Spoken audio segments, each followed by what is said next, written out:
Chapter 4 Transport of Substance through Cell Membrane.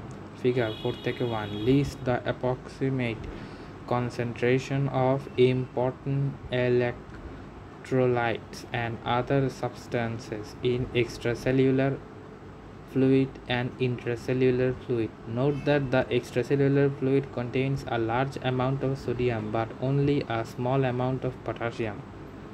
The opposite is true in intercellular fluid. Also, the extracellular fluid contains a large amount of chloride ions, whereas the intracellular fluid contains very little of these ions. However, the concentration of phosphates and proteins in the intracellular fluid are considered greater than those in the extracellular fluid. These differentiates are extremely important in the life of the cell. The purpose of this chapter is to explain how the differences are brought about by the cell membrane transport mechanism. The cell membrane is a lipid bilayer with cell membrane transport proteins. The structure of the membrane covering the outside of every cell of the body is discussed in chapter 2 and illustrated in figure 2-3 and figure 4-2. The membrane consists mostly entirely of lipid bilayer and with large number of protein molecules in the lipid, many of which penetrate all the way through the membrane. A lipid bilayer is not miscible with the extracellular fluid or the intracellular fluid. Therefore, it contains a barrier against movement of water molecules and water soluble substances between the extracellular and intracellular fluid compartments. However, as shown in figure 4-2 by the leftmost arrow, lipid soluble substances can diffuse directly through the lipid substance. The membrane protein molecules interrupt the continuity of lipid bilayer, constituting an alternative pathway through the cell membrane. Many of these penetrating proteins can function as transport proteins. Some proteins have watery spaces all the way through the molecule and allow free movement of water as well as selected ions and molecules. These proteins are called channel proteins. Other proteins called carrier proteins bind with molecules or ions that are to be transported, and conformational changes in the protein molecules then move the substances through the interstices of the protein of the other side of the membrane. Channel proteins and carrier proteins are usually selective for the types of molecules or ions that allow to cross the membrane. Other side of the membrane channel proteins that carries. Proteins are usually selective for the type of molecule. Diffusion versus active transport. Transport through the cell membrane, either directly through the lipid bilayer or through proteins, occur via one of the two basic processes, diffusion or active transport. Although many variations of these basic mechanisms exist, diffusion means random molecular movement of substance, molecule by molecule, either through intermolecular space in the membrane or in the combination with a carrier protein. The energy that causes diffusion is energy of the normal kinetic motion of matter. In contrast, active transport means movement of ions or other substances across the membrane in combination with the carrier protein in such a way that carrier protein causes the substance to move against the energy gradient, such as form a low concentration state to a high concentration state. This movement requires an additional source of energy besides kinetic energy. A more detailed explanation of the basic physics and physical chemistry of these two processes is provided later in the chapter. Diffusion. Molecules and ions in the body fluid include water molecules and dissolved substance at a constant motions, which each particle is moving in its separate way. The motion of this particle is what psychiatrists call heat, and the greater the motion, the higher the temperature and the motion never ceases except at absolute temperature. Zero temperature. When a moving molecule A approaches a stationary molecule B, the electrostatic and other nuclear forces of molecule A refill molecule B, transforming some of the energy of motion of molecule A to molecule B.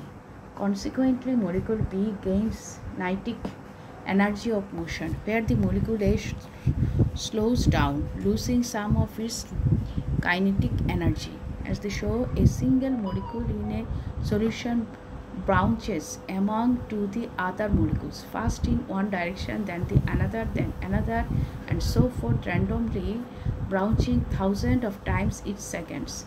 This continual movement of molecules among one another in liquids or gas is called the diffusion.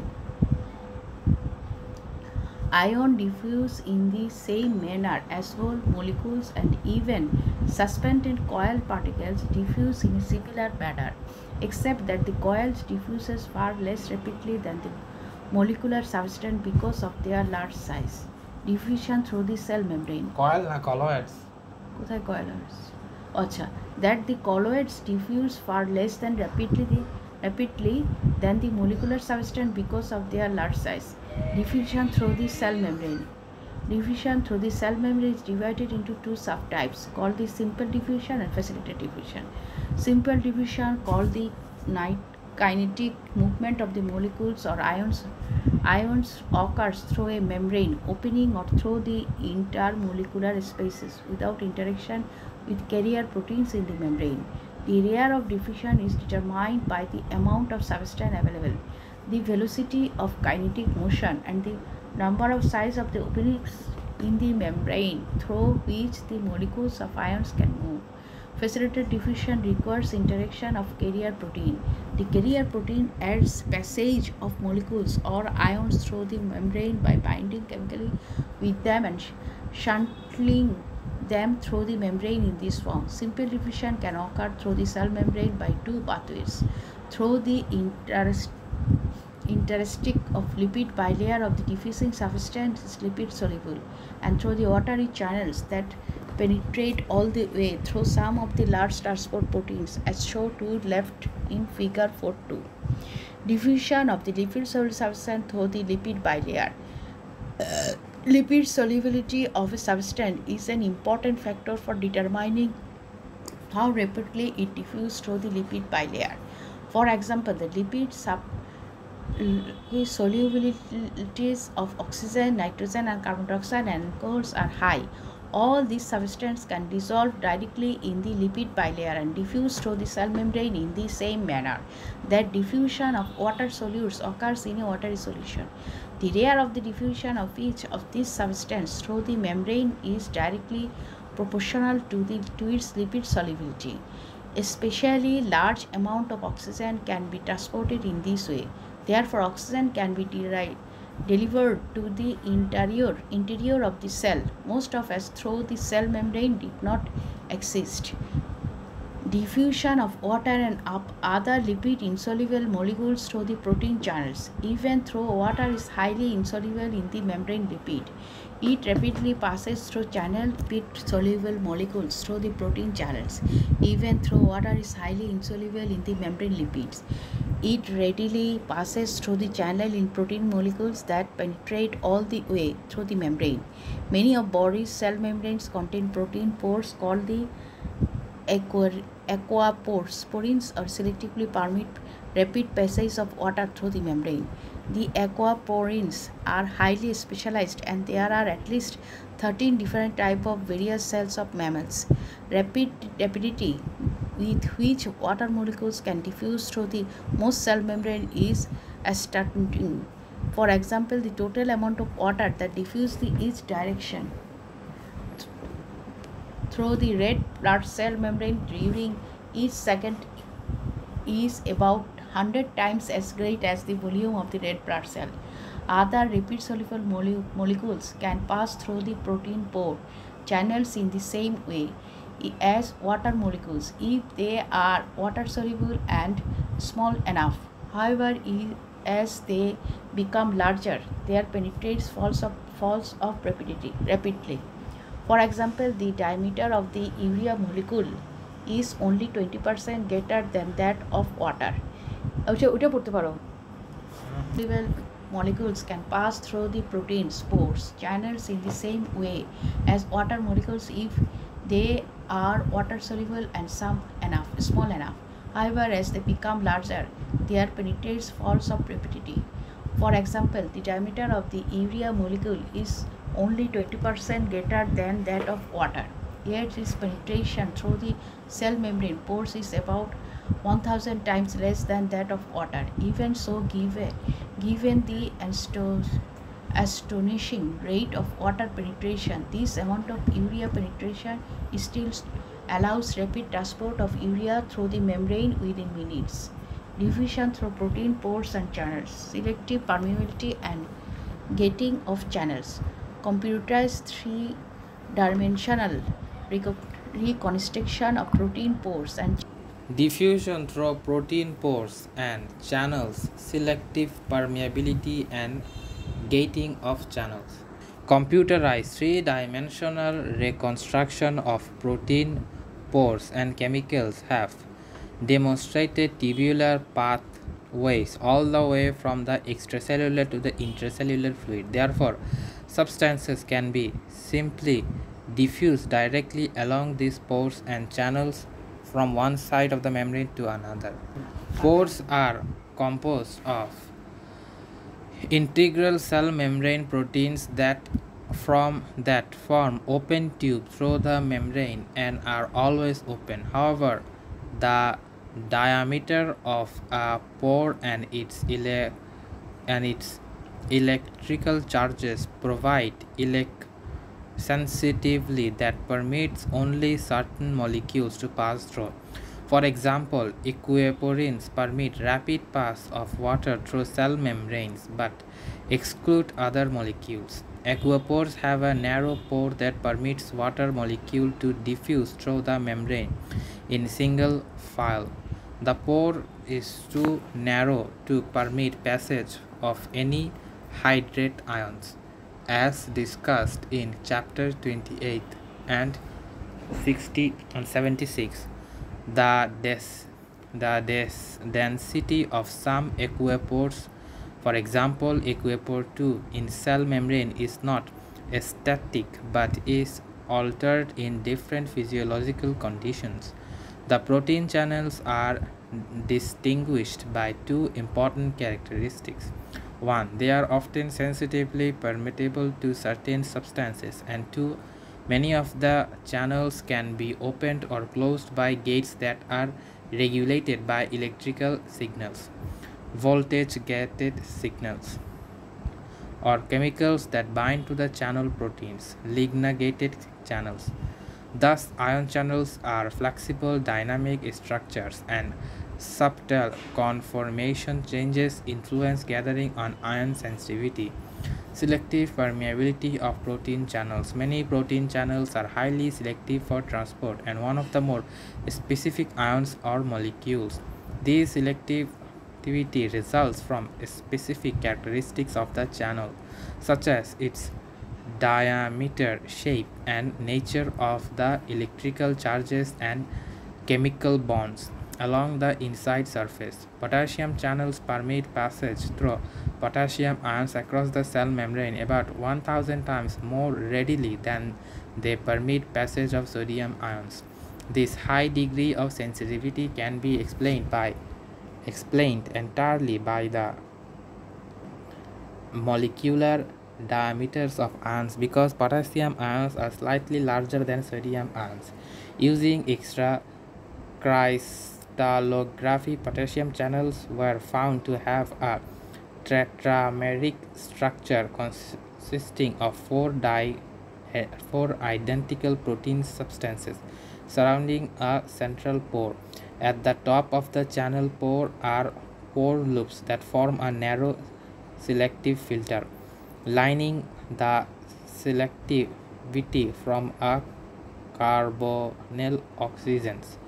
When carbohydrate potassium ions enter the electrosensitivity filter, they interact with the carbonyl oxygens and shed most of their bond water molecules, permitting the dehydrated potassium ions to pass through the channel. The carbon oxygens are too far apart, however, to enable them to interact closely with the small sodium ions, which are therefore effectively excluded by the sensitivity filter from passing through the pore. Different selective filters for the various ion channels are believed to determine its larger part. The the specificity of various channels for cation and ion, for cation and anion, or for particular ions such as sodium, potassium, and calcium that gain access to the channels. One of the most important of the protein channels, the sodium channel, is only 0.3 to 0.5 nanometer in diameter. But the ability of sodium channel is discriminate sodium ions along the competitive ions of the surrounding fluid is crucial for proper cellular function. Part of the sodium channels open এই ছবিটা কিন্তু খুব সুন্দর part of sodium channels open pore at the selectivity filter is lined with strongly negatively changed amino acid residues as shown in the top panel of figure 4.5.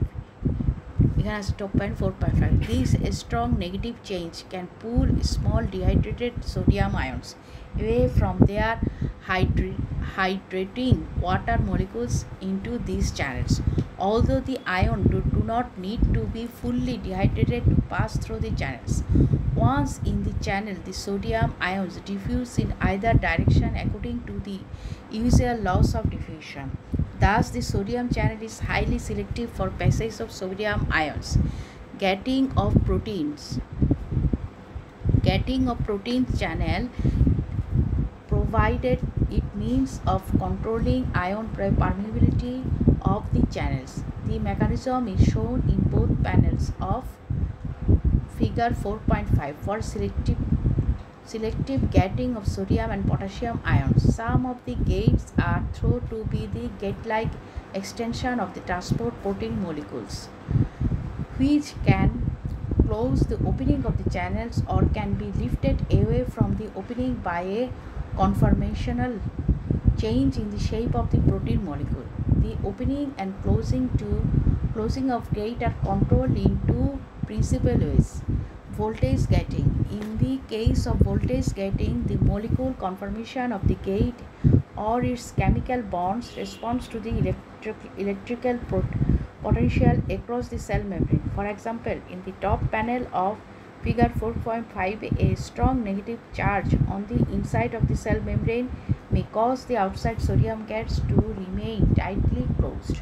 Conversely, when the inside of the membrane lose its negative change, these gates open suddenly and allow sodium to pass inward through the sodium pores.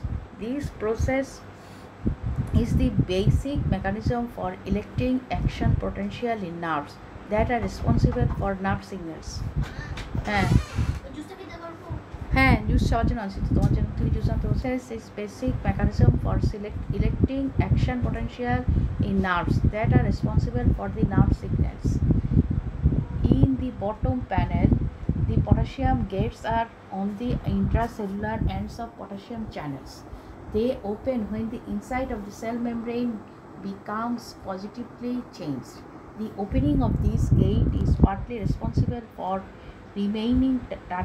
terminating for action potential, a process discussed in chapter 5. Chemical ligand gating. Some protein channel gates are opened by the binding of channel substance, a ligand with the protein, which causes a conformational or chemical bonding change in the protein molecule that opens or closes the gate.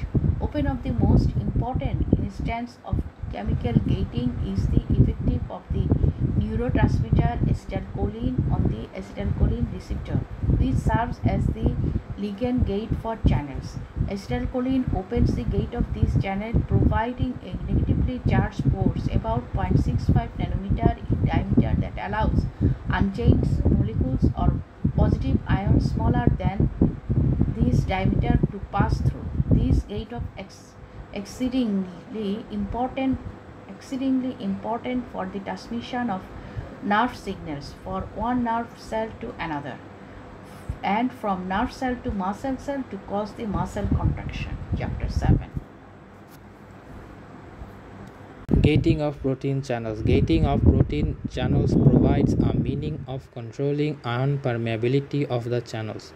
This mechanism is shown in both panels of figure 4 to 5 for selective gating of sodium and potassium ions. Some of the gates are thought to be gate-like extensions of the transport protein molecule, which can close the opening of the channel or may be lifted away from the opening by a conformation changed in the shape of the protein molecule. The opening and the closing of the gates are controlled in two principal ways.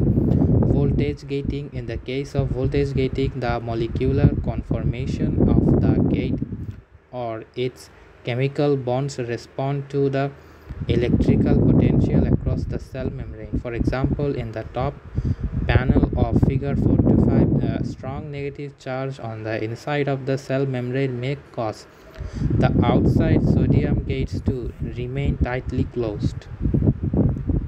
Conversely, when the inside of the membrane loses its negative charge, these gates are suddenly and allow sodium to pass inwards through the sodium pores. This process is the basic mechanism for electing action potential in nerves that are responsible for nerve signals. In the bottom panel of the potassium gates are the intercellular end of the potassium channels, and they open at the inside cell membrane becomes positively charged. The opening of the gates is partially responsible for terminating the action potential, a process discussed in chapter 5. Ligand gating. Some protein channel gates are opened by the binding of a chemical substance, a ligand, with the protein, which causes a conformational or chemical bonding change in the protein molecule that opens or closes the gate. One of the most important instances of chemical gating is the effect of the neurotransmitter acetylcholine on the acetylcholine receptor, which serves as the ligand-gated ion channel.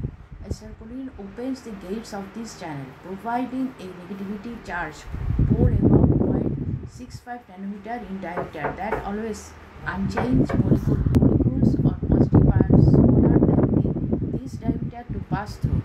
This gate is exceedingly important for the transmission of the nerve signals from one nerve cells to another and from nerve cell to muscle cell to cause the muscle contraction.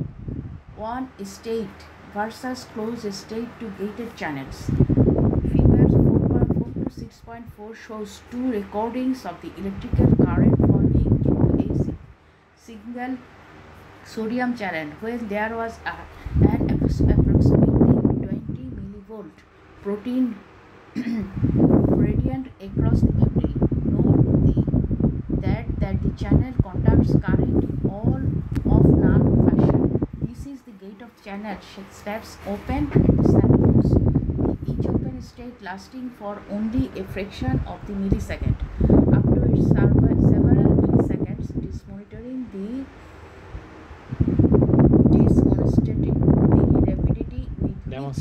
demonstrating the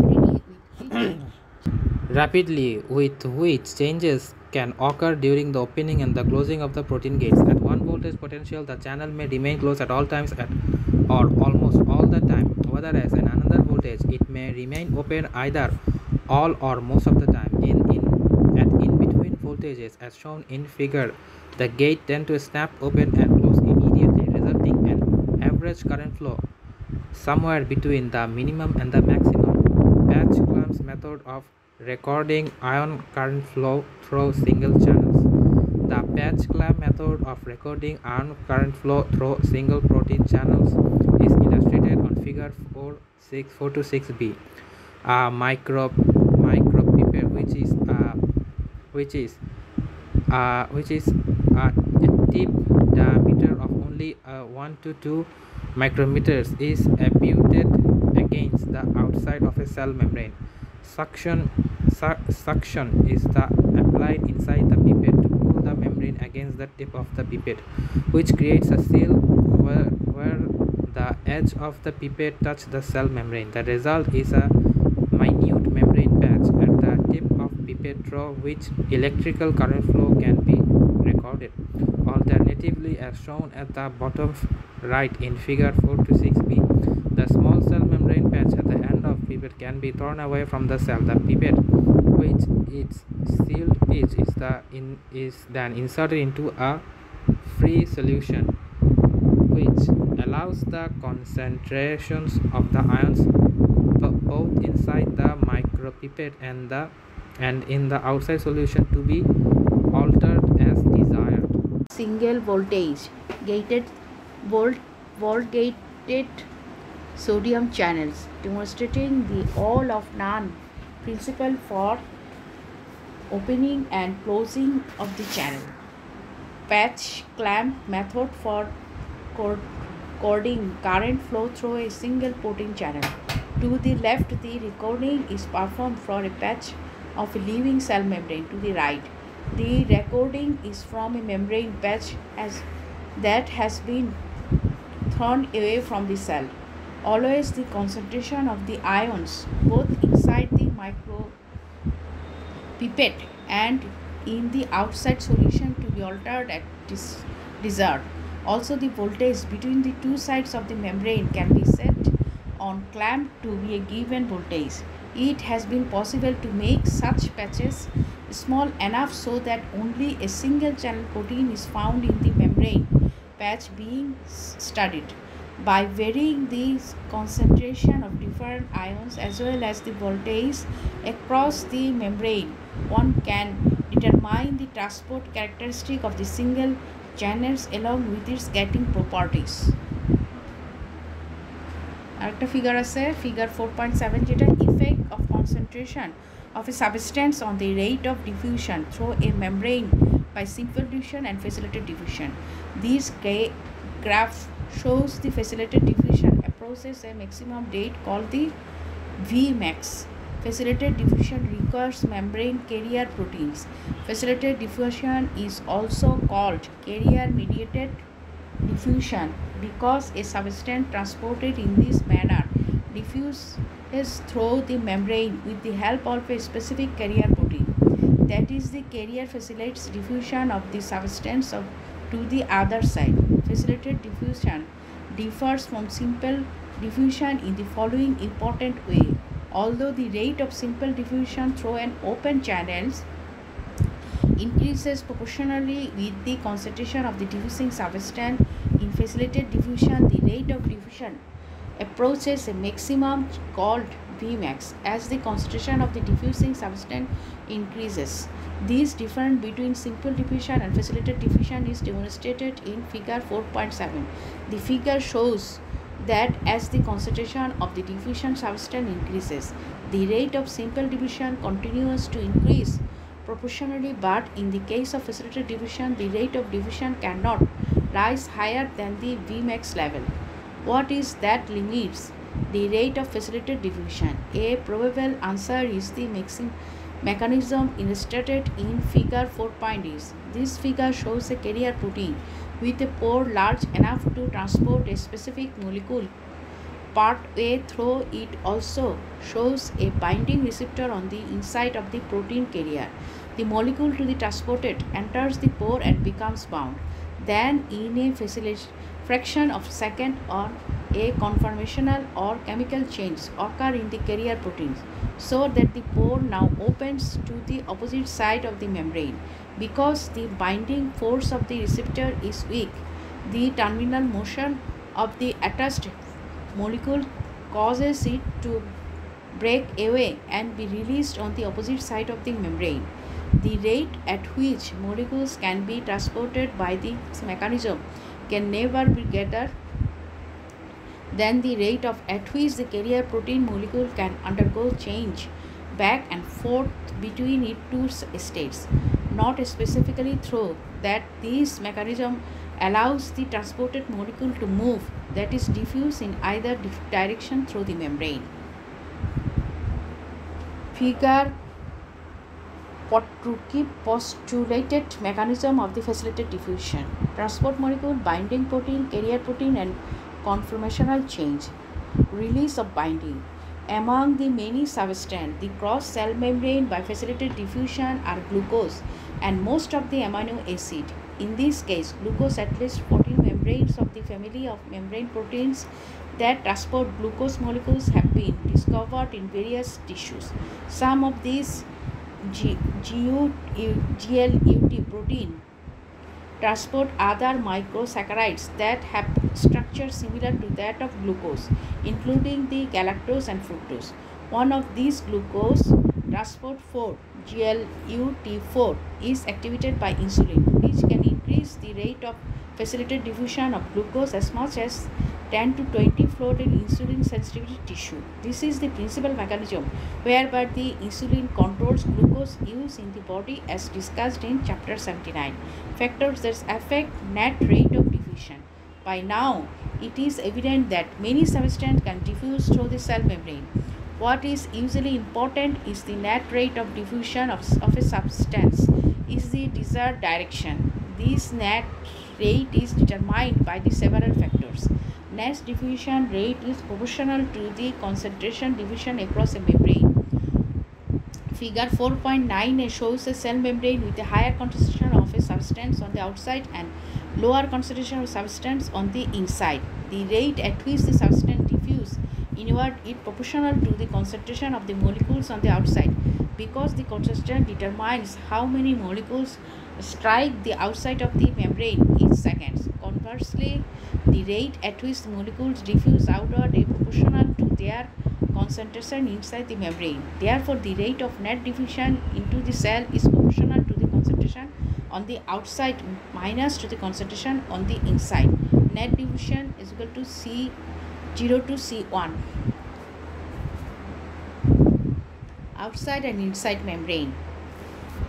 Figure 4.9 effect of different electrical potential difference affecting negative ions B and pressure difference C to cause diffusion of molecules and ions through a cell membrane.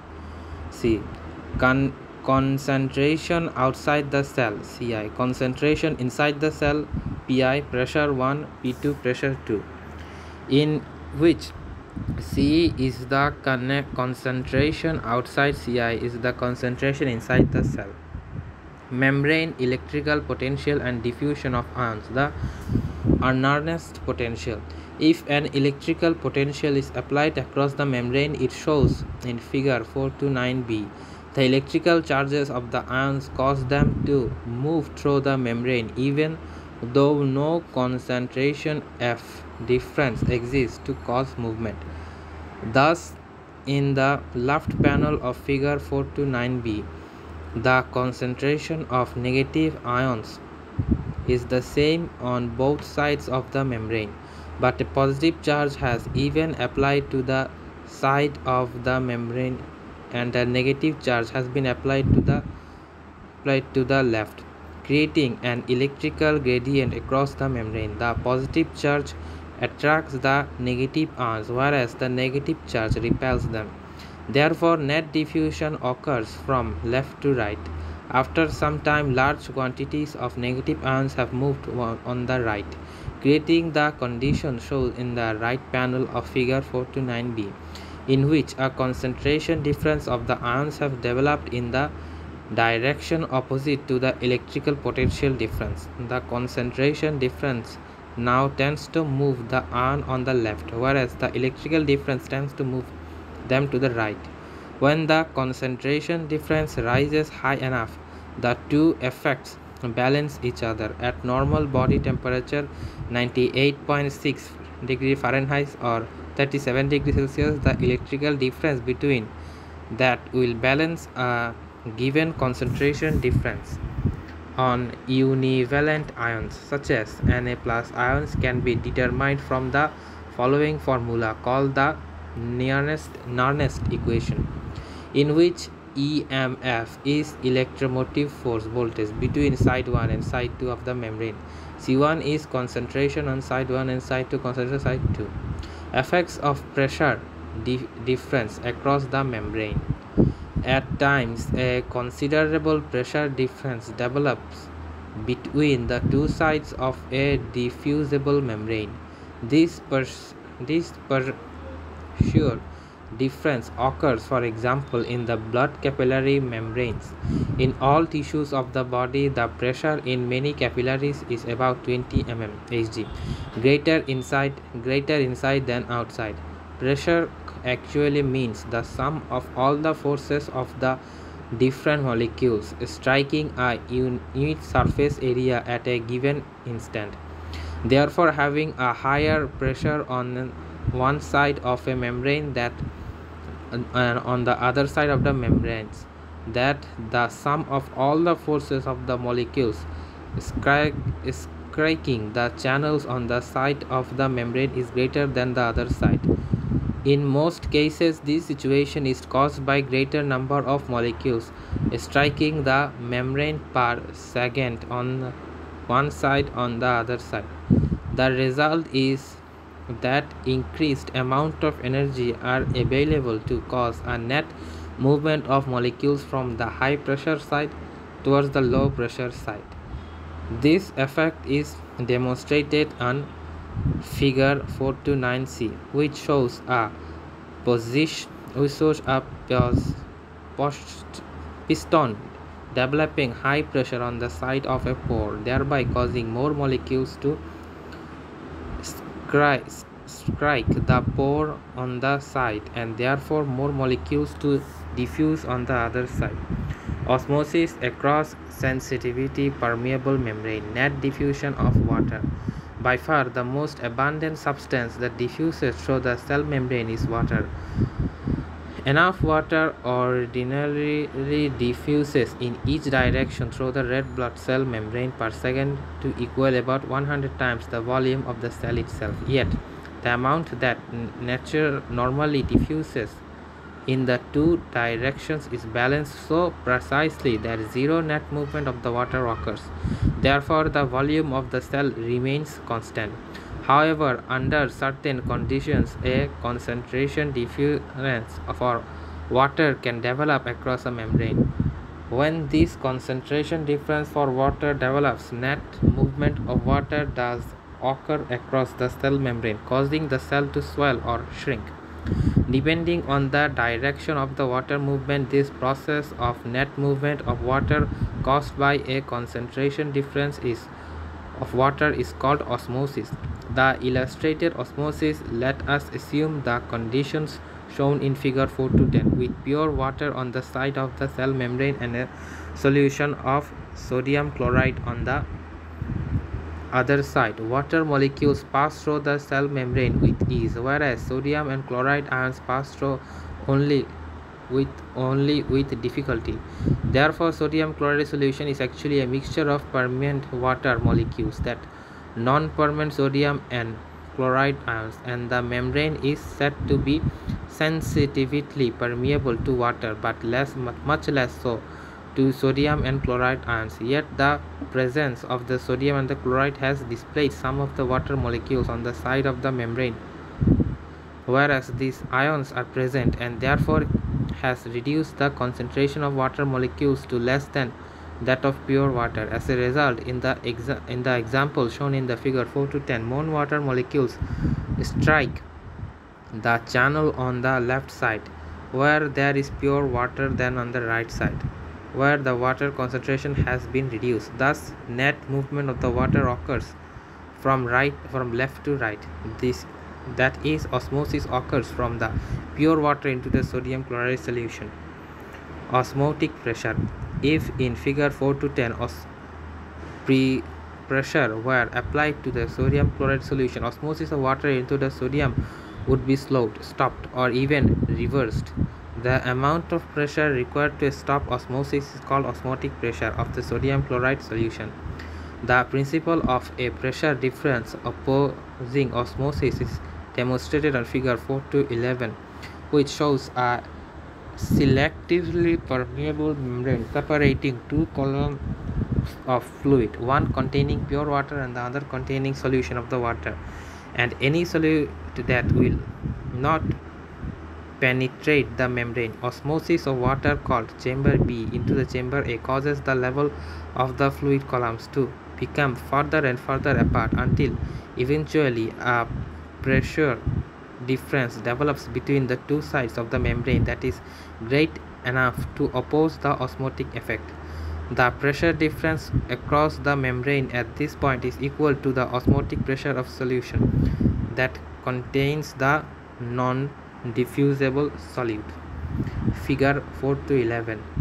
Demonstration of osmotic pressure caused by osmosis at a semi-permeable membrane. Chamber A, Chamber B. Semi-permeable membrane. Importance of number of osmotic particles. Molar concentration in determining osmotic pressure.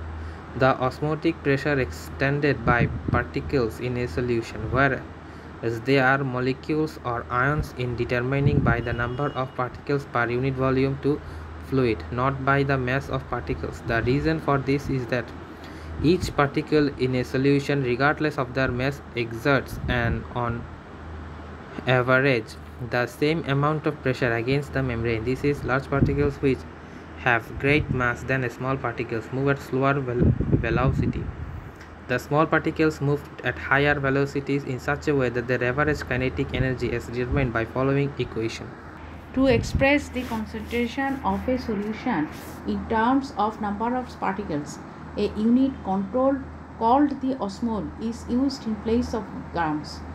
1 osmole is 1 gram molecular weight of osmotically active solute. Thus, 180 grams of glucose, which is 1 gram molecular weight of glucose, is equal to 1 osmole of glucose, because glucose does not dissociate into ions. If a solute dissociated into 2 ions, 1 gram molecular weight of solute will become 2 osmoles, because the number of osmotically active particles is now twice as great as for the non-dissociated solutes. Therefore, when fully dissociated, 1 gram molecular weight of sodium chloride, 58.5 gram, is equal to osmoles. Thus, a solution that has 1 osmole of solute dissolved in each kilogram of water is said to have an osmolarity of 1 osmole per kilogram, and a solution that has 1 by 1000 osmole dissolved per kilogram has an osmolarity of 1 milliosmole per kilogram. The normal osmolarity of the extracellular and intracellular fluid is about 300 millimoles per kilogram of water. Relation of osmolarity to osmotic pressure. At normal body temperature 37 degrees centigrade, a concentration of 1 osmole per liter will cause 19,300 millimeter mercury osmotic pressure in the solution. Likewise, 1 milliosmole per liter concentration is equivalent to 19.3 millimeter mercury osmotic pressure. Multiplying this value by the 300 osmolar concentration of the body fluids gives a total calculated osmotic pressure of the body fluids of 5,790 millimeter mercury. The measured value for this, however, averages only about 5,500 millimole, 5,500 millimeter mercury. The reason for this difference is that many ions in the body fluid, such as sodium and chloride ions, are highly attracted to one another. Consequently, they cannot move entirely unstrained in the fluids and create their full osmotic pressure potential. Therefore, on average, the actual osmotic pressure of the body fluid is about 0.93 times the calculated value. The term osmolarity. Osmolarity is the osmolar concentration expressed as osmoles per liter of solution rather than osmoles per kilogram of water. Although strictly speaking, it is osmoles per kilogram of water osmolarity that determines osmotic pressure. That quantitative difference between osmolarity and osmolarity are less. Osmolarity is the osmolar concentration expressed as osmoles per liter of solution rather than osmoles per kilogram of water. Although strictly speaking, it is osmole per kilogram of water. Osmolarity is the osmolar concentration expressed as osmoles per liter of solution rather than osmoles per kilogram of water. Although strictly speaking, it is osmoles per kilogram of water osmolarity that determines osmotic pressure. The quantitative difference between osmolarity and osmolarity are less than 1% for dilute solutions such as those in the body, because it is far more practical to measure osmolarity than osmolarity. Measuring osmolarity is a usual practice in physiological studies. Active transport of substance through the membranes. At times, a large concentration of a substance is required in the intercellular fluid, even though the extracellular fluid contains only a small concentration. This situation is true, for example, for potassium ions. Conversely, it is important to keep the concentration of other ions very low inside the cell, even though their concentration in the extracellular fluid are high. This situation is especially true for sodium ions. Neither of these two effects could occur by simple diffusion, because simple diffusion eventually equilibrates concentration on the two sides of the membrane. Instead, some energy source must cause the excess movement of potassium ions to the inside of cells, excess movement of the sodium ions to the outside of cells. When a cell membrane moves molecules of ions uphill against a concentration gradient or uphill against an electrical or pressure gradient, the process is called the active transport. Some examples of substances that are actively transported through at least some cell membrane include sodium, potassium, calcium, and hydrogen chloride, iodine, and urate ions, several different sugars, and most of the amino acid. Primary active transport and secondary active transport. Active transport is divided into two types according to the source of energy used to facilitate the transport. Primary active transport, secondary active transport. In primary active transport, the energy is derived directly from the breakdown of adenosine triphosphate or some other high energy phosphate compound. In secondary active transport, the energy is derived secondarily from the energy that has been stored in the form of ionic concentration. Differentiation of secondary molecule of ion substance between the two sides of the cell membrane called originally by primary active transport. In both cases, transport depends on carrier proteins that penetrate through the cell membrane, as is true for facilitated diffusion. However, in active transport, the carrier protein function differentially from the carrier in the facilitated diffusion, because it is capable of imparting energy to the transported substance to move it against the electrochemical gradient. The following sections provide some example of primary active transport and secondary active transport with more detailed explanation of their principal function. Primary active transport: sodium potassium pump transport sodium ions out of cells and potassium ions into cells. Among the substances that are transported by primary active transport are sodium, potassium, chloride, hydrogen, chlorine, and a few other ions. The active transport mechanism that has been studied in greater detail is the sodium potassium pump, a transport that pumps sodium ions outward towards the cell membrane of the all cell and at the same time pumps potassium ions from the outside to the inside. This pump is responsible to maintaining the sodium and the potassium concentration difference across the cell membrane, as well as for establishing a negative electrical voltage inside the cell.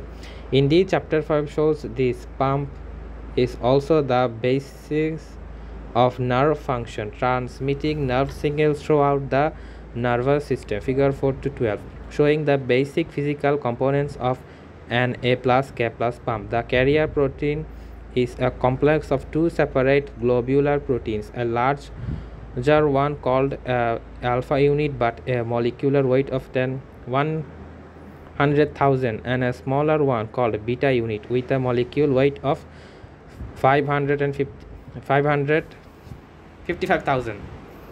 Although the function of the small protein is known, except that it might anchor the protein complex in the lipid membrane, the larger protein has three specific features that are important for the functioning pump. It has three binding sites for sodium ions on the portion of the protein that protrudes to the side of the cell. It has two binding sites for potassium ions on the outside. The outside portion is of this protein near the sodium binding site has adenosine triphosphate AT phase activity. When two potassium ions bind on the outside of the carrier protein and three potassium ions bind on the inside, the ATPase function of the three potassium becomes activated. Activation of the ATPase function leads to cleavage of one molecule of ATP, splitting into adenine diphosphate and liberating a high energy phosphate bond of energy. This liberated energy is believed to cause a chemical and a conformational charge in the protein carrier molecule, excluding three sodium ions on the outside and two potassium ions on the inside. As with other enzymes with Ka2+, Ka+, and Ka+, potassium pump can run in reverse. If the electrochemical gradients for Na+, and Ka+ are experimentally increased to the degree that the energy stored in their gradients is greater than chemical energy of ATP hydrolysis, these ions will move down their concentration gradients and the Na+, Ka+ pump will synthesize with the ATP and DAP phosphate. For some cells, such electrically active nerve cells, 60 to 70% of cells energy requirement may be developed to pumping Na+ out of the cell to Ka+ into the cell. The Na+ and Ka+ pump is a movement for controlling cell volume. One of the most important functions of the Ka+ Na+ pump is to control the cell volume. Without function of this pump, most cells of this body would swell until they burst. The mechanism for controlling the volume is as follows. Inside the cell are large number of protein and other organic molecules that cannot escape from the cell. Most of these proteins and other organic molecules are negatively charged and therefore attract large number of potassium, sodium, and other potassium ions. All these molecules and ions cause potassium of the water in the interior of the cell. Unless this process is checked, the cell will swell indefinitely until it bursts. Electrogenic nature of the Na+, Ka+ pump. The fact that the Na+, Ka+ pump removes the three Na ions to the exterior for every two Ka+ ions that are moved into the interior means that a net of one positive charge. Electrogenic nature of the Na Ka+ pump. The fact that Na+ moves three ions exterior of the two ions is moved the interior means the net amount of positive charge is moved from the interior cell of the exterior cell each cycle of the pump. Primary active transport of calcium ions. Another important primary active transport of mechanism is the calcium pump. Calcium ions are normally maintained and at an extremely low concentration in the body intracellular cholesterol of the virtually of all cells of the body. At a concentration about 10,000 times less than in the extracellular fluid, this level of maintenance is achieved mainly by two primary active transport calcium pumps. One which is in the cell membrane pumps calcium to the other side of the cell. The other pump calcium ions into cell or more of the intracellular vesicular organelles of the cell, such as the sarcoplasmic reticulum of the muscle cell and the mitochondrial in all cells. Primary active transport of hydrogen ions. Primary active transport of hydrogen ions is especially important at two places of the body, in gastric glands of the stomach and in the late distal tubules of the cortical collecting dust of the kidneys. In gastric cells, the deep lying partial cells have the most Potential primary active mechanism for transporting hydrogen ions in any part of the body. The mechanism is the basis for secreting hydrochloric acid in the stomach. Digestive secretions. At the secretory ends of the digestive gland parietal cells, the hydrogen ions concentration is increased as much as 1,000,000-fold on the release into.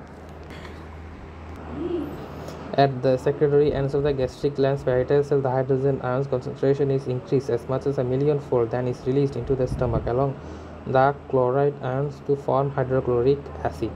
In the renal tubules, special intercalated cells found in the late distal tubules and cortical collecting duct also transport hydrogen ions by primary active transport. In this case, large amount of hydrogen ions are secreted from the blood into the renal tubule fluid for the purpose of eliminating excess hydrogen ions from the body fluids.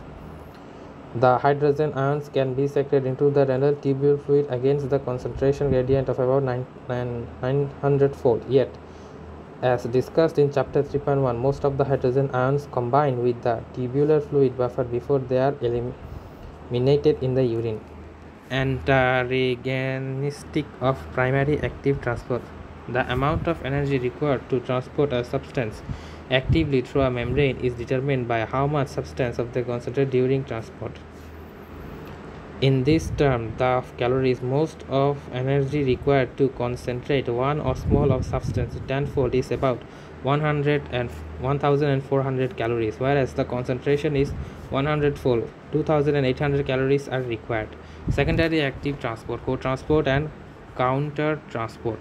When sodium ions are transported out of the cell by primary active transport, a large concentration gradient of sodium ions across the cell membrane usually develops, with a high concentration outside the cell and a low concentration inside. This gradient represents a storehouse of energy because the excess sodium outside of the cell membrane is always attempting to diffuse to the interior. Under appropriate conditions, this diffusion energy of sodium can pull other substances along with the sodium through the cell membrane. This phenomenon, called co-transport, is one of secondary active transport. Co-transport of glucose and amino acids along with the sodium ions.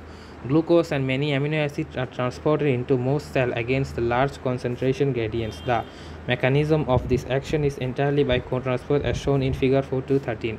Note that the transport carrier proteins has two binding sites on its exterior side, one of the sodium and one of glucose. Also, the concentration of sodium ion is high on the side and the low on the inside, which provides energy for the transport. A special property of the transport protein is that a conformational change to allow sodium movements to the interior will not occur until a glucose molecule also attaches. When they both become attached, the conformational change takes place and the sodium and the glucose are transported to the inside of the cell at the same time. Sodium counter transport and calcium hydrogen ions. Two special important central transports are direction opposite to the primary ion are sodium calcium counter transport and sodium hydrogen counter transport. At many places in the body, substances must be transported all the way through cellular sheath instead of simply through the cell membrane. At many places in the body, substances must be transported all the way through a cellular sheath instead of simply through the cell membrane. Transport of the type occurs through the following: interstitial epithelium, epithelium of the renal tubule, epithelium of the exocrine glands, epithelium of the gallbladder, and membrane of the choroid plexus of the brain, along with other membranes. The basic mechanism for transporting a substance through the cellular sheath is follows: active transport through the cell membrane on one side of the transporting cell in the sheath, and then to either simple diffusion or facilitated diffusion through the membrane on the opposite side of the cell. Shows a mechanism for the transport of sodium ions through the epithelial sheath of the intestines, gallbladder, and renal tubules. This figure shows that the epithelial cells are connected together tightly at the luminal pole by means of junction. The brush border of the luminal surface of the cell is permeable in both sodium ions and water. Therefore, sodium of the water added lumen into the interior of the cell. Then, at the basal and the lateral membranes of the cell, sodium ions are actively transported into the cellular fluid of the surrounding connective tissue and blood vessels. This action creates a high sodium ion concentration gradient across this membrane, which in turn causes osmosis of water. Thus, active transport of sodium ions at the basolateral site of the epithelial cell results in the transport not only of sodium ions but also of water. It is through the mechanism that almost all nutrients, ions, and other substances are absorbed into the blood from the intestine. These mechanisms are also how some substances are reabsorbed from the glomerular filtrate by the renal tubule. Numerous examples of the different types of transport discussed in this chapter are provided throughout this text. Chapter 5 membrane potential and action potential বুঝতে হবে কিন্তু electrical potential exists across the membrane of the virtually all cells of the body. Some cells such as nerve and muscle cells generate rapidly changing electrochemical impulses at their membranes, and these impulses are used to transmit the signals along the nerve or muscle membranes. In other types of cells such as glandular cells, macrophage and Schlecher cell locate local change in membrane potential also active. Many of these cells function. This chapter reviews the basic mechanism whereby membrane potential are generated at rest and during action by nerve and muscle cell. Basic physics or membrane potential. Membrane potential caused by ion concentration difference across a selectively permeable membrane. In figure 5.1a, the potassium concentration is great inside a nerve fiber membrane but very low outside the membrane. Let us assume that the membrane in this case is permeable to the potassium ions but not to any other ions. Because of the large potassium concentration gradient from the inside toward the outside, there is a strong tendency for potassium ions to diffuse outward through the membrane. As they do so, they carry positive electrical changes to the outside, thus creating electropositively outside the membrane and electronegatively inside the membrane. Because of negative anions that remain behind and do not diffuse outward with the potassium. Within about 1 millisecond, the potential difference between the inside and outside, called the diffusion potential, becomes great enough to block the further net potassium diffusion to exterior despite the high potassium ion concentration gradient. In the normal mammalian nerve fiber, the potential difference is about 94 millivolts with negativity inside the fiber membrane. The figure 5.1b shows the same phenomena as the figure 5.1b, but this time with a high concentration of sodium ions outside the membrane and a low concentration of sodium ions inside. These ions are also positively charged. This time the membrane is highly permeable to sodium ions but is impermeable to all the others. Diffusion of positively charged sodium ions to the inside creates a membrane potential to opposite polarity to that in figure 15.1a, with negativity outside the positivity inside. Again, the membrane potential rises high enough within milliseconds to block further net diffusion of sodium ions to the inside. However, this time in the mammalian nerve fiber, the potential is about 61 millivolts positive inside the fiber. Thus, in both parts, we see that a concentration difference of ion across a selective permeable membrane can, under appropriate conditions, create a membrane potential. Later in this chapter, we show that many of the rapid changes in membrane potential observed during nerve and muscle impulse transmission result from such rapidly changing diffusion potential. The Nernst equation describes the relationship of diffusion potential to the concentration difference across a membrane. The diffusion potential across a membrane that exactly opposite net diffusion of a particular ion through the membrane is called the Nernst potential for that on, a term that was introduced in chapter 4. The magnitude, the Nernst potential is determined by the ratio of the concentration of the specific ion on the two sides of the membrane. Greater this ratio, the greater the tendency for the ion to diffuse in one direction, and therefore the greater the Nernst potential required to prevent the additional net diffusion. The following equation, called the Nernst equation, can be used to calculate the Nernst potential for any univalent ion at the normal body temperature of 98 degree centigrade Fahrenheit, 37 degrees centigrade. EMF millivolts plus minus 6 by Z into log concentration inside and concentration outside, where EMF is the electromotive force and Z is electrical change in ions. Example +1 for potassium.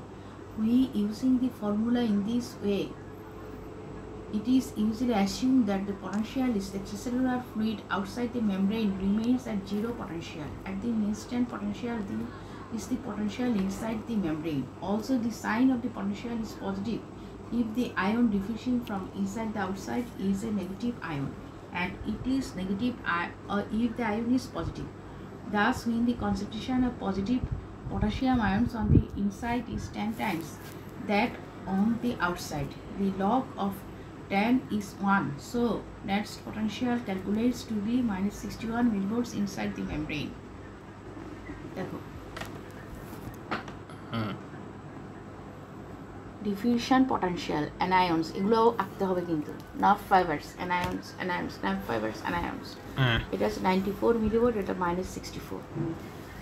Establishment of the diffusion potential across nerve fiber membrane caused by the diffusion of potassium ions from the inside the cell to outside the cell through the membrane that are selectively permeable onto potassium. The establishment of a diffusion potential when the nerve membrane is permeable only to sodium ions. Note that the initial membrane potential is negative when the potassium ions diffuse and positive when the sodium ions diffuse because of the opposite concentration gradients of these two ions. The Goldman equation is used to calculate the diffusion potential when the membrane is permeable to several different ions. When a membrane is permeable is several different ions, the diffusion potential that develops depends on three factors: the polarity of the electric charge of each ion, the permeability of the membrane of each ion, the concentration the respective ions in the inside and outside of the membrane. Thus, the following formula, called the Goldman equation or the Goldman-Hodgkin equation, give the calculate membrane potential on the inside the membrane when the two equivalent potassium ions, sodium and potassium, one equivalent negative ion chloride are involved. EMF millivolts minus 61 into log.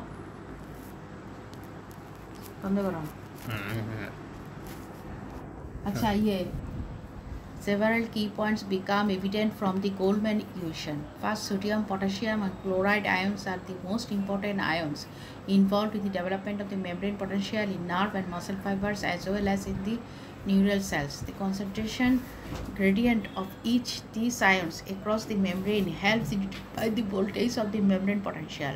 Second, the quantitative importance of each of the ion in determining the voltage is proportional to the membrane permeability for the particular ion. If the membrane has zero permeability to sodium and chloride ions, the membrane potential becomes entirely dominated by the concentration gradient of potassium ion alone. Resting membrane potential of different cell types in some cells, such as the cardiac pacemaker cells discusses in chapter 10. The membrane potential is constantly changing. The membrane potential is constantly changing and the cells are never resting. In many other cells, even in incitable cells, there is a quiescent period in which a resting membrane potential can be measured, showing the approximate resting membrane potential of some different types of cell.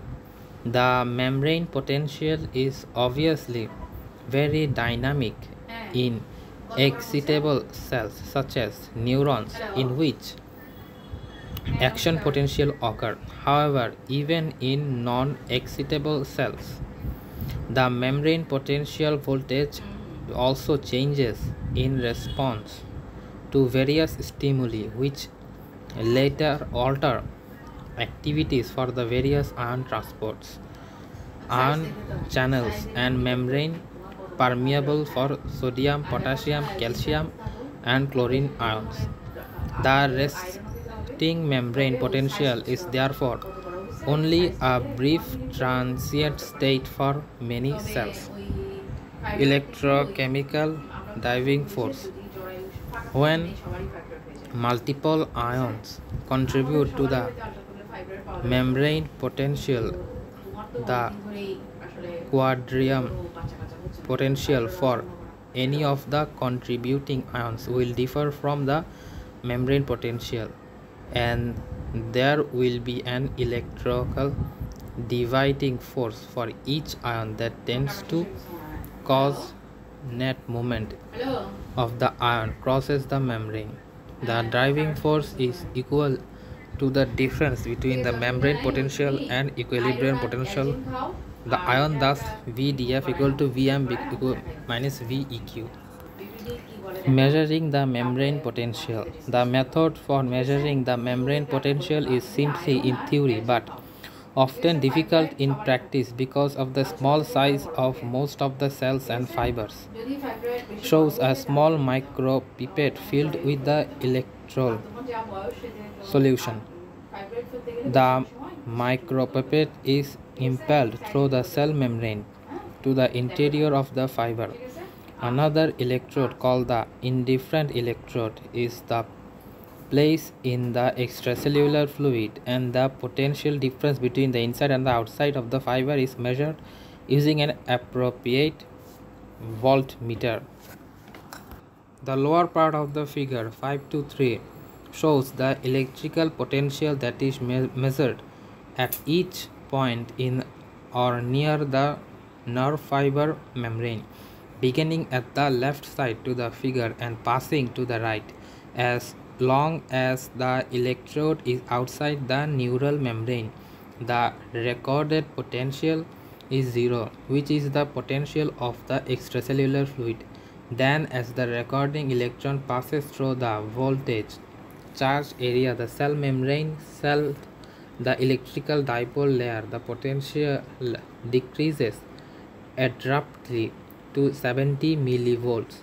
Moving across the center of the fiber, the potential remains at a steady 70 millivolt level but reverses back to zero the instant it passes through the membrane on the opposite side of the fiber. To create a negative potential inside the membrane, only enough positive ions to develop the electron layer at the membrane itself must be transported outwards. The membrane ions inside the nerve fiber can be both positive and negative, as shown in the upper panel of figure 5.3. Therefore, transfer of the incredible small number of ions through the membrane can establish the normal resting potential of minus 70 millivolts inside the nerve fiber, which means that only about 1/100,000 or 1/300,000 or 1/100,000 of the total positive charge inside the fiber must be transferred. Also, an equally small number of positive ions moving from outside of the fiber reverse potential from 70 millivolts, such as 75 plus million volts, with as little as 1/1000 of a second rapid shifting of the ions. This matter causes the nerve signals to discuss in the subsequent sections of the chapter. Resting membrane potential of neurons. Ion across the membrane. These deriving forces is equal of the difference between the membrane potential and equivalent potential of the ion. Thus, B df into Bm by Beq. The arithmetic sign of B df positive and negative, and the valence of the ion, cation and anion, can be used to predict the direction of ion flow across the membrane, ion or out of the cell. For cation such as sodium and potassium, a positive VDF products ion movement out of the cell down its electrochemical gradient, and the negative VDF predicts ion movement into the cell. For anions such as the chlorine, and a positive VDF predicts ion movement into the cell, and a negative VDF predicts ion movement out of the cell. When Vm is equal to Vq, there is no net movement of the ion into or out of the cell. Also, the direction of ion flux through the membrane reverses as Vm becomes greater than or less than VQL. Hence, the equilibrium potential is also called the reversal potential. Measuring the membrane potential. Method for measuring the membrane potential is simply in the theory but often difficult in practice because of the small size of most of the cell and membrane fibers. Shows a small micropipette filled with an electrolyte solution. The micropipette is impelled through the cell membrane to the interior of the fiber. Oh, yeah. Membrane potential. The method for measuring of the membrane potential is simply in theory but often difficult in practice because of small size of most of the cell and fibers. Figure 5.2 shows a small micropipette filled with an electrolyte solution. Micropipette is impelled through the cell membrane to the interior to the fiber. Another electrode, called the indifferent electrode, is then placed in the extracellular fluid, and potential difference between the inside and outside of the fiber. Potential of neurons. Nesting membrane potential of large nerve fibers when they are not transmitting nerve signals is about minus 70 millivolts. That is, the potential inside the fibers is 70 millivolts more negative than the potential in the extracellular fluid on the outside of the fiber. The next few paragraphs, the transport properties of the resting nerve membrane for sodium and potassium. The factors determine the level the resting potential are explained. এই ছবিগুলো কিন্তু লাগবে। এই দেখো sodium potassium কেমনে ঢুকছে, Adobe sodium potassium কেমনে বেরোচ্ছে, আউটসাইড এটা ইনসাইড, এই ছবিগুলো আঁকতে হবে এবং ভালো করে বুঝতে হবে। এগুলো আমি এমনি রেডি করেছি, আমি বুঝাতে পারছি না, তোর বাবার কাছ থেকে বুঝে নাও। Functional characteristic of sodium potassium pumps and potassium link channels. The K link channels also leak sodium ions into the cell slightly but are much more permeable to potassium. ADP, adenosine diphosphate, ATP, adenosine triphosphate. Active transport of sodium and potassium ions through the membrane, the sodium potassium pump. Recall for chapter 4 that all cell membranes of the body have a powerful sodium potassium pump that continually transports sodium ions to the outside of the cell and potassium ions to the inside, as illustrated on the left side in figure 5.4. Note this is an electrogenic pump because three sodium ions are pumped to the outside for each 2 potassium ions to the inside, leveling a net deficient of the positive ions on the inside and causing a negative potential inside the cell membrane. The sodium potassium pump also causes large concentration gradients for sodium and potassium across the resting nerve membrane. These gradients are also follows sodium 142 milliequivalent per liter, sodium inside 4 milliequivalent per liter, potassium outside 4 milliequivalent per liter, potassium inside 140 milliequivalent per liter. The ratio of these two respective ions from the inside to the outside are as follows: sodium inside, sodium outside 0.1, potassium inside, potassium outside 35. Leakage of potassium through the nerve cell membrane. The right side of the figure 5.4 shows a channel protein, sometimes called a tandem pore domain, potassium channels or potassium leak channels in the nerve membrane through which potassium ions can leak even in the resting cell. The basic structure of potassium channels was described in chapter 4. The potassium link channels may be also leak sodium ions slightly but are far more permeable to potassium than to the sodium, normally about 100 times as permeable. As discussed later, this differential permeability is a key factor in determining the level of the normal resulting membrane potential. Origin of the normal resting membrane potential. Figure 5.8 shows the important factors in the establishment of the normal resting membrane potential. They are as follows. Contribution of the potassium diffusion potential. In figure 5.5a, we assume that the only movement of the ions through a membrane is diffusion of potassium ions as demonstrated by the open channels between the potassium symbol inside and outside the membrane. Because of high ratio of the potassium ion inside to outside, the net potential correspond to the ratio is minus 94 millivolt. Because the logarithm of 35 is 1.54 and this multiplied by minus 61 millivolts is minus 94 millivolts. Therefore, if the potassium ions were the only factor causing the resting potential inside the fiber would be equal to minus 94 millivolt as shown in the figure. Contribution of the sodium diffusion through the nerve fibers. Figure 5 to 5b shows the addition of the slightly permeable of the nerve membrane to sodium ions caused by the minute diffusion of sodium ions through the potassium-sodium ion channels. The ratio of the sodium ions from the inside to outside the membrane is 0.1, which gives the calculated net potential for the inside of the membrane of plus 61 millivolts. Also shown in figure 5b is the net potential for potassium diffusion of minus 94 millivolts. How to these interact with each other and what will be the summary potential? The question can be answered by using the Goldman equation described previously. Initially, one can see if the membrane is highly permeable to potassium but only slightly permeable to sodium, the diffusion to potassium contributes far more to the membrane potential than the diffusion of sodium. In the normal nerve fiber, the permeability of the membrane of potassium is about 100 times as great as its permeability to sodium. Using this value in the Goldman equation, considering only sodium and potassium gives a potential inside the membrane of minus 86 millivolts, which is near the potassium potential shown in figure. Contribution of the sodium-potassium pump. In figure 5 to 6, the sodium-potassium pump is shown to provide the additional contribution to the resting potassium. This figure shows that the continuous pumping of 3 sodium ions to the outside occurs for each 2 potassium ions pumped to the inside the membrane.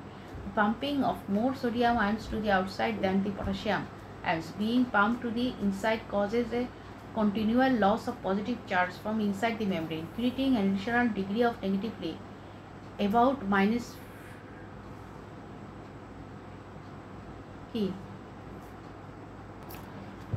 100 times greater as its permeability to sodium. Using this value in the Goldman equation and considering only sodium and potassium gives a potential inside the membrane of minus 86 millivolts, which is near the potassium potential shown in the figure. Combination of Na plus and K minus pump.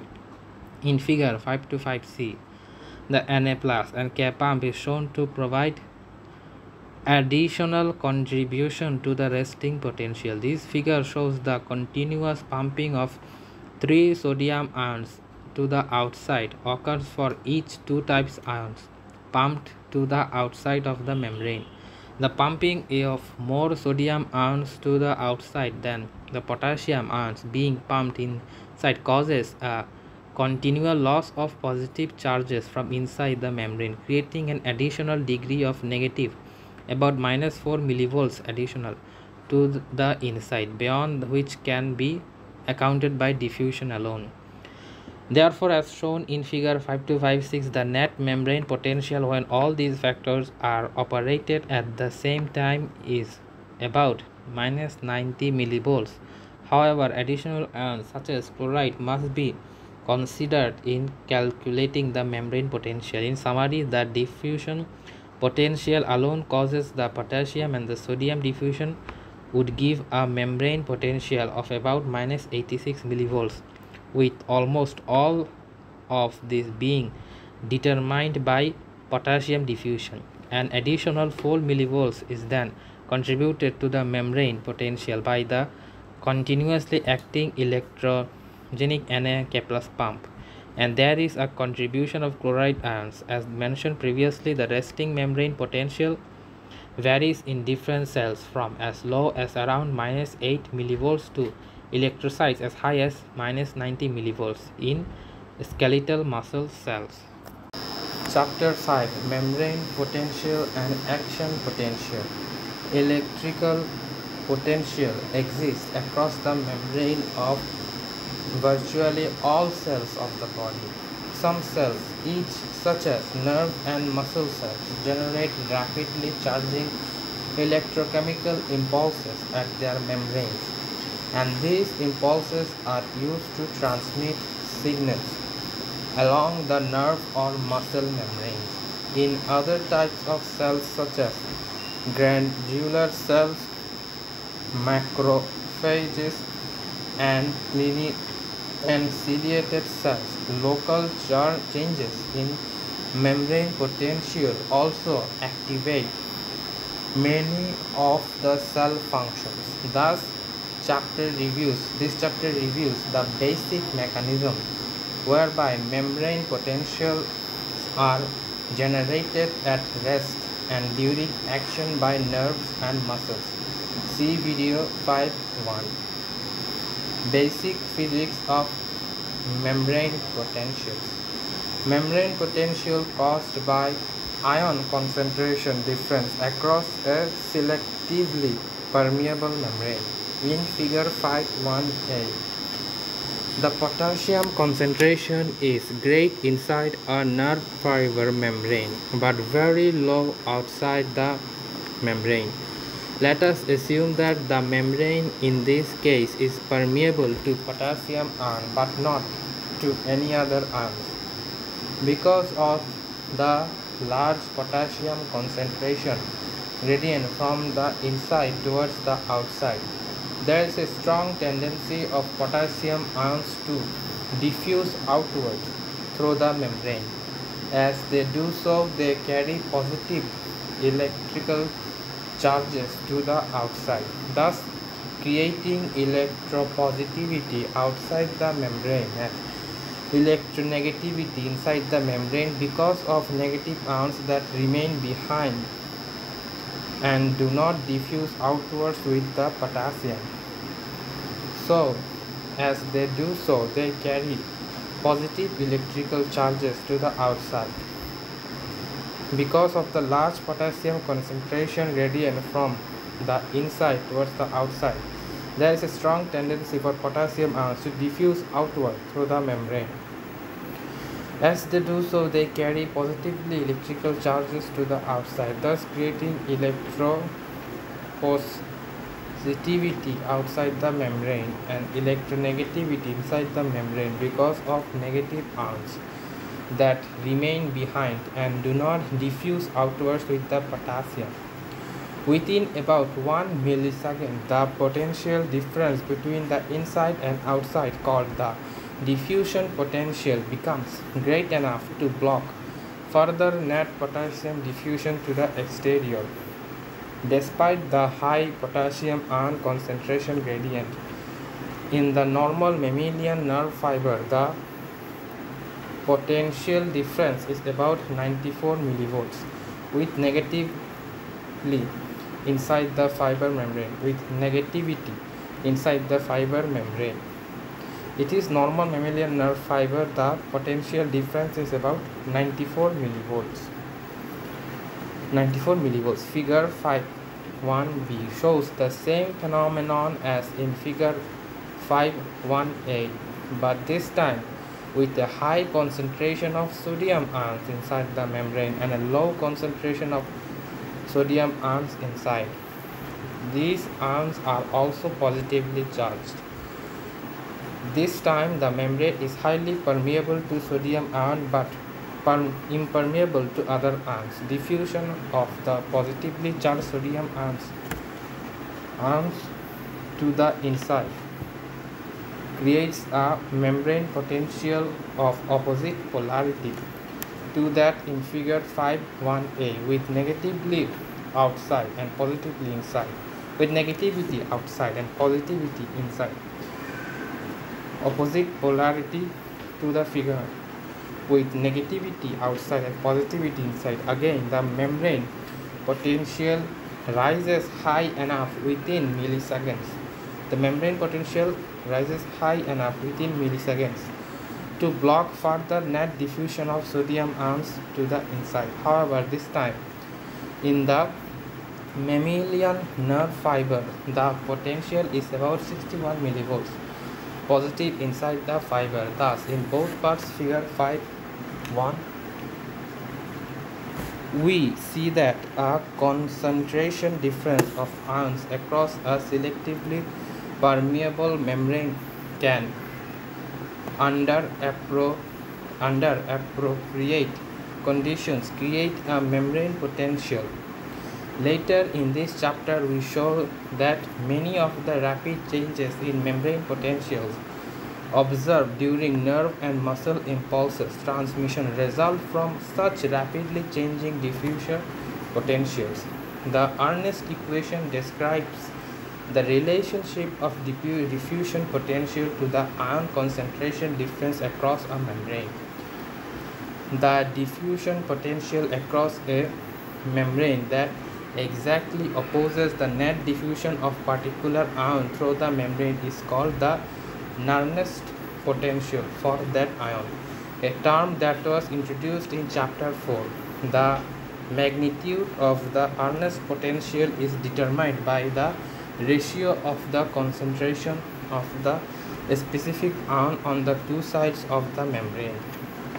The greater the ratio, the greater the tendency for the ion to diffuse in one direction, and therefore the greater the Ernst potential required to prevent additional net diffusion. The magnitude of the Ernst potential is determined by the ratio of the concentration of the specific ion on the two sides of the membrane. The greater this ratio, the greater the tendency for the ion to diffuse in one direction, and therefore the greater the Ernst potential required to prevent additional net diffusion. The following equation, called the Ernst equation, can be used to calculate the Ernst potential for any univalent ion at the normal body temperature of 98.6 degrees Fahrenheit or 36 degrees Celsius. EMF millivolts equal to 61 by Z into log concentration inside, concentration outside, where EMF is the electromotive force and Z is the electrical charge of the ion. For example, +1 is for potassium ion.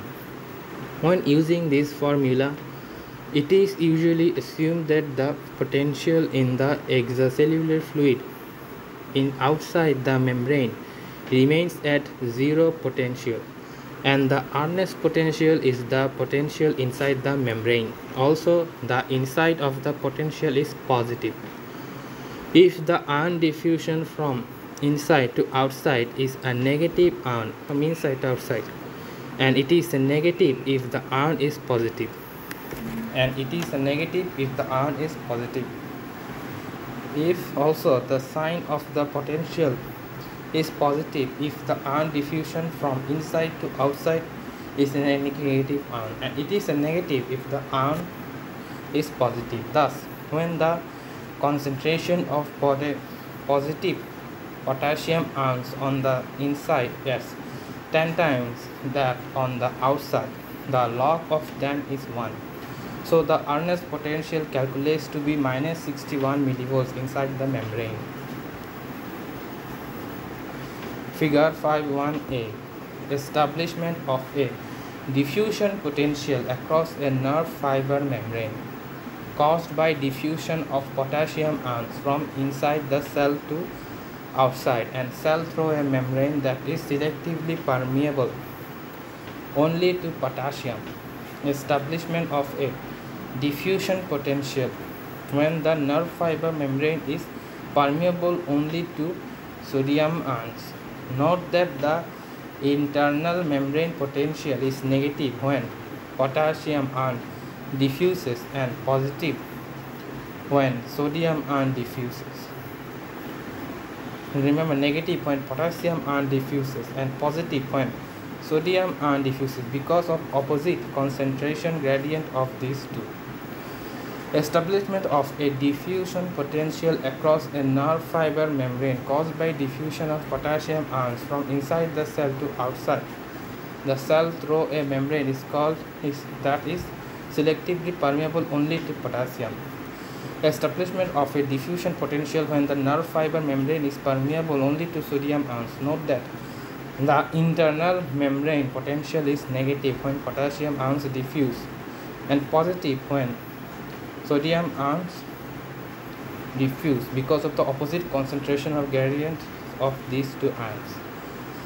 The Boltzmann equation is used to calculate the diffusion potential when the membrane is permeable to several different ions. When a membrane is permeable to several different ions, the diffusion potential that develops depends on three factors: the polarity of the electrical charge of each ion, the permeability of membrane to each ion, the concentration of the respective ions on the inside and outside the membrane.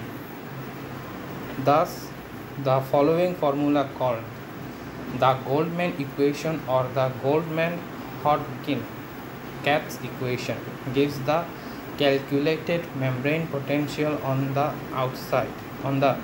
inside of the membrane when two univalent positive ions, sodium and potassium, and one univalent negative ion, chloride, are involved. EMF millivolts minus 61 equal to log CNA plus PNA plus CK PK plus CCl PCl. Underneath is Na plus KO plus CI. Several key points become evident from the Boltzmann equation. First, sodium, potassium, and chlorine ions are the most important ions involved in the development of membrane potentials in nerve and muscle fibers as well as in neuronal cells. The concentration gradient of each of these ions across the membrane helps determine the voltage of the membrane potential. Second, the quantitative importance of each of the ions in determining the voltage is proportional to the membrane permeability for the particular ion. If the membrane has zero permeability to sodium and chloride ions, the membrane potential becomes entirely dominated by the concentration gradient of potassium ions alone. Secondly, the concentration gradient of each of these ions across the membrane helps determine the voltage of membrane potential. Second, the quantitative importance of each of the ions in determining the voltage is proportional to the membrane permeability for the particular ion. If the membrane has zero permeability to sodium and chloride ions, the membrane potential becomes entirely dominated by the concentration gradient of potassium ion alone, and the resulting potential will be equal to the Nernst potential of potassium. The same holds true for each of the other two ions if the membrane should become selectively permeable for either one of them alone. Third, a positive ion concentration gradient from inside the membrane to the outside causes electronegativity inside the membrane.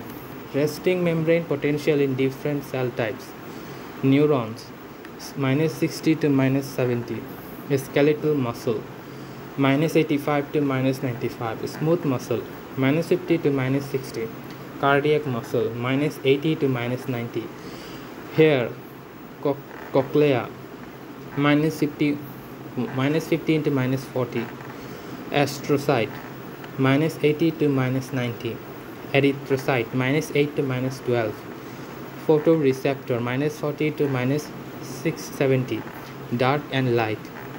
The reason for this phenomenon is that excessive positive ions diffuse to the outside when their concentration is higher inside than outside the membrane. This diffusion carries positive charges to the outside but leaves the non-diffusible negative ions on the inside, thus creating electronegativity on the inside. The opposite effect occurs when there is a gradient for a negative ion, that is, a chloride ion gradient from the outside to the inside causes negativity inside the cell because excess negativity charges chloride ions diffuse to the inside while leaving the non-diffusible positive ions on the outside. Fourth, as explained later, the permeability of the sodium and potassium channels undergoes rapid changes during transmission of nerve impulses, whereas the permeability of the chloride channels does not change greatly during the process. Therefore, rapid changes in the sodium and potassium permeability are primarily responsible for signal transmission in neurons, which is the subject of most of the remainder of this chapter. Resting membrane potential of different cell types. In some cells, such as the cardiac pacemaker cells discussed in chapter 10, the membrane potential is constantly changing and the cells are never resting. In many other cells, even stable cells, there is a quiescent period, which is a resting membrane potential can be measured. Table 5:1 shows the approximate resting membrane potential for some different types of cells. The membrane potential is obviously very dynamic in excitable such as neurons, in which action potentials occur. However, even in non-excitable cells, the membrane potential voltage also changes in response to various stimuli which alter activities from the various ion transports, ion channels, and membrane permeability for sodium, potassium, calcium, and chloride ions. The resting membrane potential is therefore only a brief transient state for many cells. Electrochemical driving force. When multiple ions contribute to the membrane potential, the equilibrium potential for any of the contributing ions will differ from the membrane potential, and there will be an electrochemical driving force for each ion that tends to cause net movement of the ion across the membrane. This driving force is equal to the difference between the membrane potential and the equilibrium potential of ions. Thus, VDF equal to Vm equal to Veq. The arithmetic sign for VDF, positive or negative, and the valence of the ion action or ion can be used to predict the direction of ion flow across the membrane into or out of the cell. For causing such an potassium and calcium ion, a positive VDF predicts ion movement out of the cell down to the electrochemical gradient, and a negative VDF predicts the ion movement from the cell. For ions such as Cl, a positive VDF predicts the movement into the cell, and a negative VDF prevents the movement of the cell. When Vm is V equal to Veq, there is no net movement of the ion into or out of the cell. Also, the direction of ion flux through the membrane reverses as Vm becomes greater or lesser than Veq. Hence, the equilibrium potential is also called reverse potential. Measuring and membrane potential. The method of measuring the membrane potential is simple in theory but often difficult in practice because of the small size most of the cells and fibers. Figure 5.2 shows a small micropipette filled with an electrolyte solution. The micropipette is impelled through the cell membrane to the interior of the fiber. Another electrode, called the indifferent electrode, is placed in the electrocellular fluid, and the potential difference between the inside and outside of the fiber is measured using an appropriate voltmeter. This voltmeter is a highly sophisticated electronic apparatus that is capable of measuring small voltages despite extremely high resistance of electrical flow through the tip of the micropipette. Measuring the membrane potential. The method of measuring the membrane potential is simply in theory but difficult in practice because of the small size of most of the cell and fibers. Figure 5.2 shows a small micropipette filled with an electrolyte solution. The micropipette is impelled through the cell membrane to the interior of the fiber. Another electrode, called the indifferent electrode, is then placed at the extracellular fluid, and the potential difference between the inside and the outside of the fiber is measured using an appropriate voltmeter. The voltmeter is a highly sophisticated electronic apparatus that is capable of measuring small voltages despite extremely high resistance to electrical flow through the tip of the micropipette, which has a lumen determinant usually less than 1 micrometer and a resistance of more than 1 million ohms. For recording rapid changes in the membrane potential during transmission of nerve impulses, the microelectrode is connected to an oscilloscope as explained later in the chapter. The lower part, figure 5.3, shows the electrical potential that is measured at each point in the near nerve fiber membrane, beginning at the left side of the figure and passing to the right. As long as the electrode is outside the neuronal membrane, the recorded potential is zero. Then is the potential of the extracellular fluid. Then, as the recording electrode passes through the voltage charged area at the cell membrane, called the electrical dipole layer, the potential decreases abruptly to -70 millivolts, moving across the center of the fiber. The potential remains at a steady -70 millivolts level but reverts back to zero the instant it passes through the membrane to the opposite side of the fiber. To create a negative potential inside the membrane, only enough positive ions to develop the electrical dipole layer at the membrane itself must be transported outwards. The remaining ions inside the nerve fiber can be both positive and negative, as shown in the upper panel of figure 5.3. Therefore, transmission of an incredibly small number of ions through the membrane can establish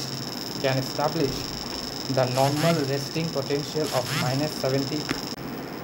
Figure 5.3. Therefore, transfer of an incredibly small number of ions through the membrane can establish the normal resting potential of -70 millivolts inside the nerve fiber, which means that only about 1/300,000, 1 in 3 million to 1 in 100 million of the total positive charges inside the fiber must be transferred. Also, an equationally small number of positive ions moving from outside to inside the membrane can reverse the potential from -70 millivolts to as much as -35 millivolts within as little as 1 in 10,000 of a second. Rapid shift of ions in this manner causes the nerve signals discussed in subsequent sections of this chapter. Resting membrane potential of neurons. The resting membrane potential of large nerve fibers which they are not transmitting nerve signals is about minus 70 millivolts. It is the potential inside the fiber is 70 millivolts, more negative than the potential in the extracellular fluid on the outside of the fiber. In the next few paragraphs, the transport properties of resting nerve membrane for sodium and potassium and factors that determine the level of the resting potential are explained. Figure 5.4. Functional characteristics of the sodium and potassium pump and the potassium leak channels. The potassium leak channels also leak sodium ions into the cell slightly, but are much more permeable to potassium ADP, adenosine triphosphate, ATP, adenosine triphosphate. Active transport of sodium and potassium ion through the membrane, the sodium potassium and A plus K plus pump.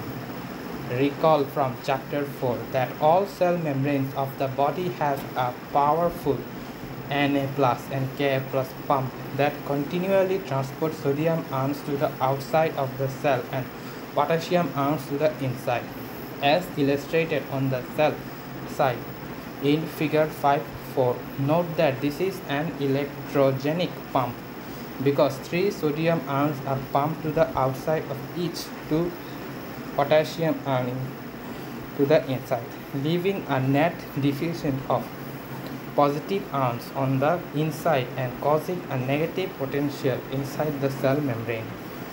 The sodium and potassium pump also causes large concentration gradient for sodium and potassium across the resting negative membrane. These gradients are as follows: sodium outside 142 millielectro per liter MEq per liter, sodium inside 14 MEq per liter, potassium outside 4 MEq per liter, potassium ion inside is 140 MEq per liter.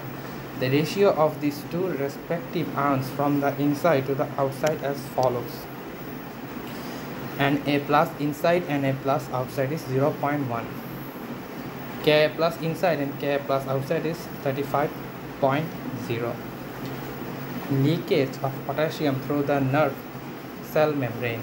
The right side of the figure 5.4 shows a channel potent, sometimes called a tandem or domain potassium channel or potassium Ka plus leak channel in the nerve membrane through which potassium ions can leak even in a resting cell. The basic structure of potassium channels was described in chapter 4. These Ka plus leak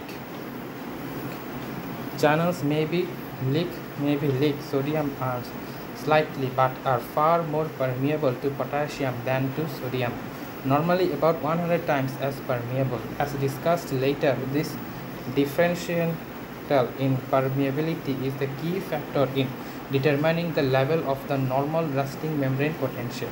Figure 5.5. Establishment of resting membrane potential under the 3 conditions. A. When the membrane potential is caused entirely by potassium diffusion alone. B. When the membrane potential is caused by diffusion of both sodium and potassium ions. C. When the membrane potential is caused by diffusion of both sodium and potassium ions plus pumping of both of these ions by sodium potassium pump. Channels may also leak sodium ions slightly but are far more permeable to potassium than sodium, normally about 100 times as permeable. As discussed later, this differential in permeability is a key factor in determining the level of normal resting membrane potential. Origin of the normal resting membrane potential. Figure 5.5 shows the importance of factors in the establishment of normal resting membrane potential. They are as follows: contribution of the potassium diffusion potential. In figure 5.8, we assume that the only movement of ions through the membrane is diffusion of potassium ions, as demonstrated by the open channels between the potassium symbol K+ inside and the outside membrane. Because of high ratio of potassium ions to outside, 35:1, the earnest potential corresponding to the ratio is -94 millivolts, because the logarithm of 35 is 1.54, and this multiplied by -61 millivolts is -94 millivolts. Therefore, if potassium ions were the only factor causing the resting potential inside the fiber would be equal to -94 millivolts, as shown in the figure. Depolarization stage. At this time, the membrane suddenly becomes permeable to sodium ions, allowing rapid diffusion of positively charged sodium ions to the interior of the axon. The normal polarized state of -70 millivolts is immediately neutralized by the following positively charged sodium ions, with the potential rising rapidly in the positive direction, a process called depolarization in large nerve fibers.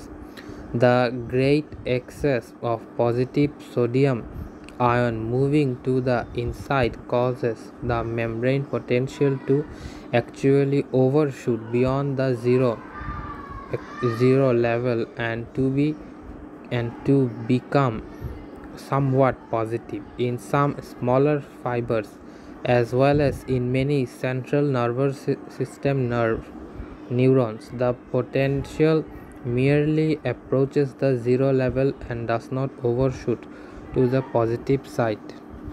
Repolarization state. Within a few 10,000 of a second after the membrane becomes highly permeable to sodium ions, the sodium channels begin to close and the potassium channels open to a greater degree than normal.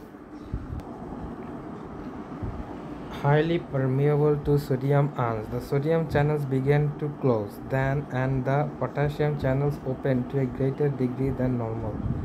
Then rapid diffusion of potassium ions to the exterior re-establishes the normal negative resting membrane potential, which is called repolarization of the membrane. To explain more fully the factors that cause both depolarization and repolarization, we will describe the special characteristics of two other types of transport channels through the nerve membrane: the voltage gated sodium and potassium channels.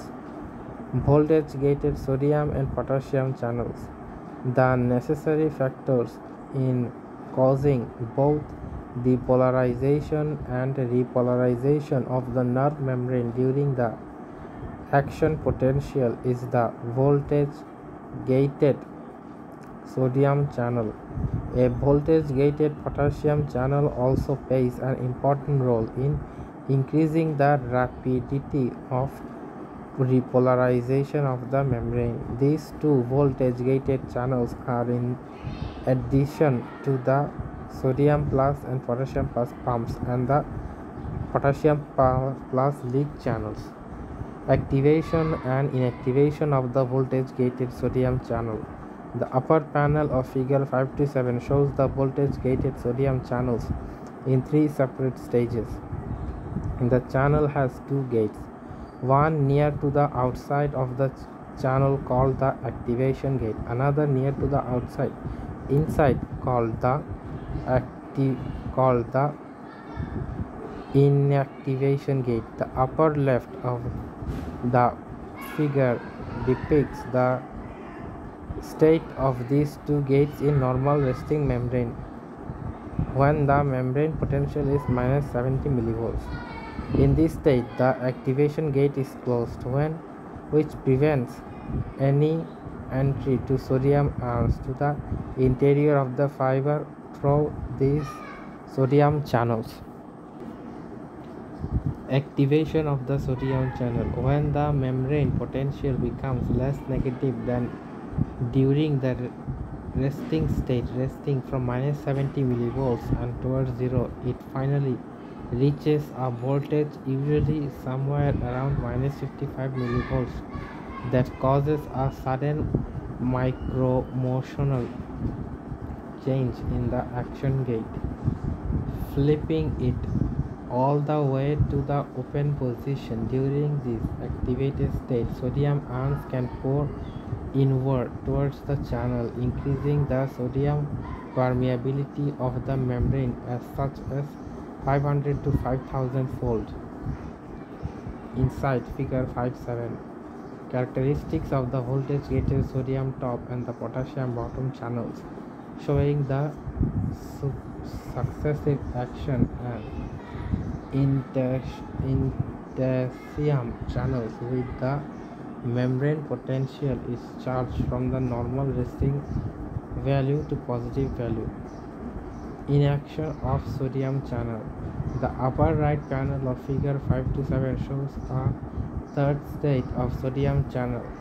The same increase in voltage gate opens the activation gate. However, closes a few tenths of a second after the activation gate opens. That is the conformation change that flipping the inactivation gate to the close that opens the activation gate.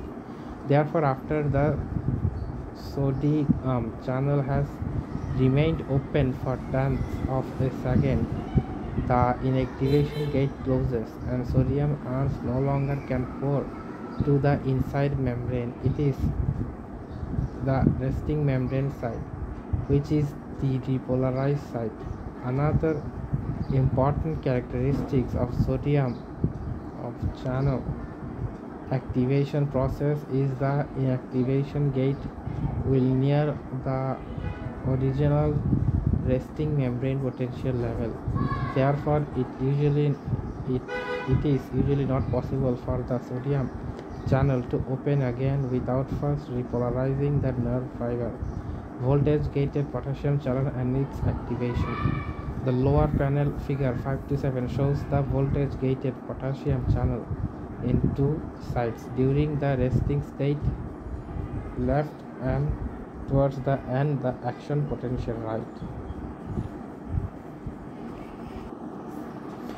During the resting state, the gate of the potassium channel is closed and potassium ions are prevented from passing through this channel to the exterior. When the membrane potential rises from minus 70 millivolts towards zero, this voltage change causes a conformational opening of the gate and allows increased potassium diffusion outward through the channel. However, because of the slightly delay in opening the potassium channels, they open for the most part at the same time that the sodium channels are beginning to close because the inactivation. Thus, the decrease in sodium entry to the cell and the stimulus increase in potassium exit from the cell combine to speed the repolarization process, leading to full recovery of the resting membrane potential within another few 10,000ths of a second. The voltage clamp method for measuring the effects of voltage on opening and closing of voltage gated channels. Feedback ampere signal generator with command voltage, membrane potential amplifier, voltage electrode, current electrode, axon, reference electrode in fluid, time millisecond, conductance mmH per centimeter. Sodium channel activation, inactivation, potassium channel. The original research that led to quantitative understanding of the sodium and potassium channel was so ingenious that it led to the Nobel Prize for scientists responsible. Hodgkin and Huxley in 1963. The essence of these studies is shown on figure 5.8 and 5.9. Figure 5.8 shows value camp method, which is used to measure the flow of ions through the different channels. In using the apparatus, two electrodes inserted into the nerve fiber. One of these electrodes is used to measure the voltage, one of the membrane potential, and the other is used to conduct electrical current out of the nerve fiber. This apparatus is used in the following way. The investigatory decides which voltages to establish inside the nerve fiber. The electronic portion of the apparatus is then adjusted to the desired voltage, automatically injecting either positive or negative electrode through the current electrode at whatever rate is required to hold the voltage as measured by the voltage electrode at the level set by the operator. Figure 5 to 9. Typical changes in conductance of sodium and potassium ion channels when the membrane potential is suddenly increased from the normal range value of -70 mV to a positive value of +70 mV for 2 milliseconds. This figure shows that the sodium channels open active and then close inactive before the end of the 2 milliseconds, whereas the potassium channels only open, activate, and the rate of opening is much slower than that of sodium channels. By the voltage electrode at the level set by the operator, when the membrane potential is suddenly increased by the voltage clamp from -70 mV to 0, the voltage gated sodium and potassium channels open, and sodium and potassium ions began to pour through the channels. To counterbalance the effect of these ion movements on the desired setting of the intracellular voltage, electrical current is injected automatically through the current electrode of the voltage clamp to maintain the intracellular voltage at the required steady zero level. To achieve this level, the current injected must be equal to but of opposite polarity of the net current flow through the membrane channels. To measure how much current flow is occurring at each instant, the current electrode is connected to an amperemeter that records the current flow, as demonstrated in figure 5 to 8. Finally, the investigatory adjusts the concentrations of the ions to other than normal levels. To measure how much current flow is occurring at each instant, the current electrode is connected to an amperemeter that records the current flow as demonstrated in figure 5 to 8. Finally, the investigator adjusts the concentrations of the ions to other than normal levels both inside and outside the nerve fiber and repeats the study. This experiment can be performed easily when using large nerve fibers removed from some invertebrates, especially the giant squared axon, which in some cases is as large as 1 millimeter in diameter. Plus 1 millimeter in diameter. The sodium is the only permanent only permeation in the solution inside and outside the squid axon. The voltage gram measures current flow only through the sodium channels. When potassium is the only permanent ion, current flow through the potassium channel is measured. Another means of studying the flow of ions through an individual type of channel is to block one type of channel at a time. For example, the sodium channel can be blocked by a taxon called tetrodotoxin when it is applied to the outside of the cell membrane where the sodium activation gates are locked. Conversely, tetrathylamonium blocks the potassium channels when it is applied to the interior of the nerve fiber. Figure 5.9 shows typical changes in conductance of the voltage sodium and potassium channels when the membrane potential is suddenly changed through use of the voltage gram from minus 70 millivolts to plus 10 millivolts and then 2 milliseconds later back to minus 70 millivolts. Note the sudden opening of the sodium channels the activation state within a small fraction of a millisecond after the membrane potential is increased to the positive value.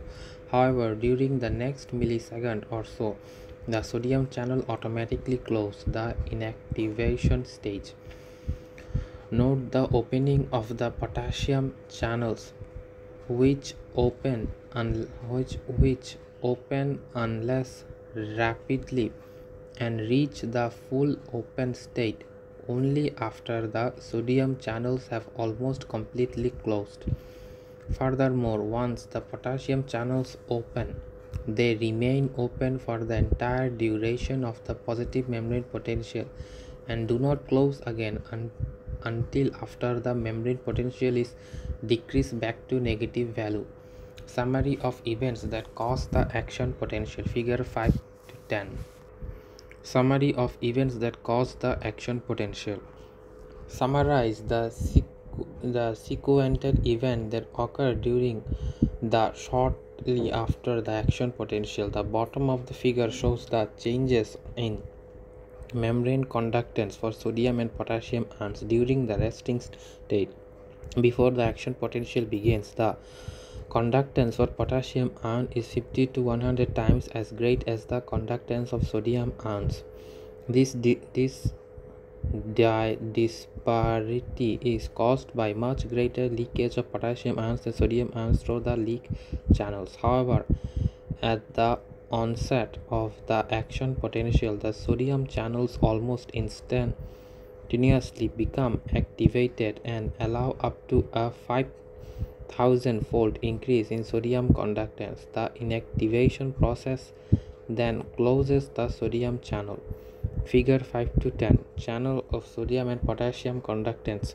During the course of the action potential, sodium conductance increases several thousand-fold during the early stages of the action potential, whereas potassium conductance increases only about 30-fold during the later stages of the action potential and for a short period thereafter. These curves were constructed from theory presented in papers by Hodgkin and Huxley, but transposed from a squid axon to apply to the membrane potential to large mammalian nerve fibers. Within another fraction of a millisecond, the onset of the action potential also initiates the voltage gathering of the potassium channels, causing it to begin opening more slowly a fraction of a millisecond after the sodium channels open. At the end of the action potential, the return of the membrane potential to negative state causes the potassium channels to close back to their original state, but again only after an additional millisecond or more delay. The middle portion of figure 5 to 10 shows the ratio of sodium to potassium conductance and each instant during the action potential, and above the depiction of the action potential itself. During the early portion of the action potential, the ratio of sodium to potassium conductance increases more than 1000 fold. Therefore, far more sodium ions flow to the interior of the fiber than potassium ions to the exterior. This is what causes the membrane potential to become positive at the action potential onset. Then the sodium channels begin to close and the potassium channels begin to open. Thus, the ratio of conductance shifts far in favor of high potassium conductance but low sodium conductance. This shift allows for a very rapid loss of potassium ions to the exterior but virtually zero flow of sodium ions to the interior. Consequently, the action potential quickly returns to baseline level. Role of other ions during action potential. Thus far, we have considered only the role of sodium and potassium ions in generating the action potential. At least two other types of ions must be considered: negative ions and calcium ions.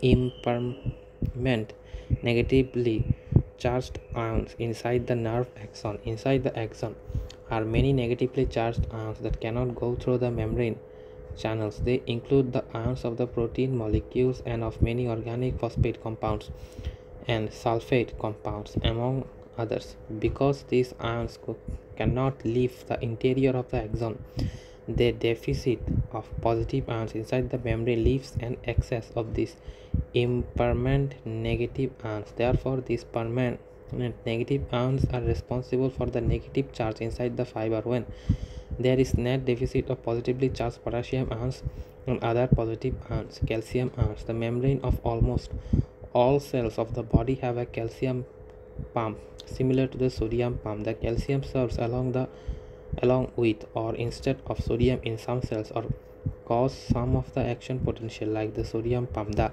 calcium pump transports calcium ions from the interior to the exterior of the cell membrane or into the endoplasmic reticulum of cell, creating a calcium ion gradient of about 10,000 fold.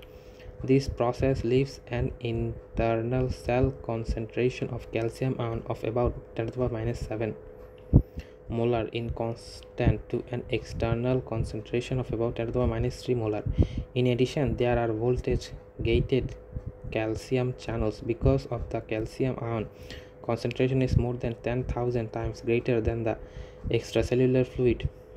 Then in the intracellular fluid there is a tremendous diffusion gradient and electrochemical driving force of the passive flow of calcium ions into the cells. These channels are slightly permeable to sodium ions and calcium ions, but their permeability to calcium is about 100-fold greater than the sodium under the normal physiological condition. When the channels open in response to a simultaneous stimulus that depolarizes the cell membrane, calcium ions flow to the interior of the cell.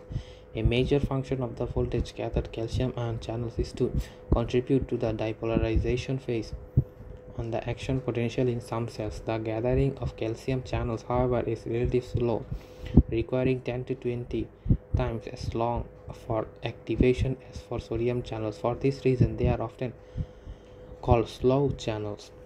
The gating of calcium channels, however, is relatively slow, requiring 10 to 20 times as long for activation as for sodium channels. For this reason, they are often called slow channels. The contrast to the sodium channels, which are called fast channels. Therefore, the opening of calcium channels provides a more sustained depolarization. For this reason, they are often called slow channels in contrast to the sodium channels, which are called fast channels. Therefore, the opening of sodium channels provide a more sustained depolarization, whereas the sodium channels play a key role in initiating action potential.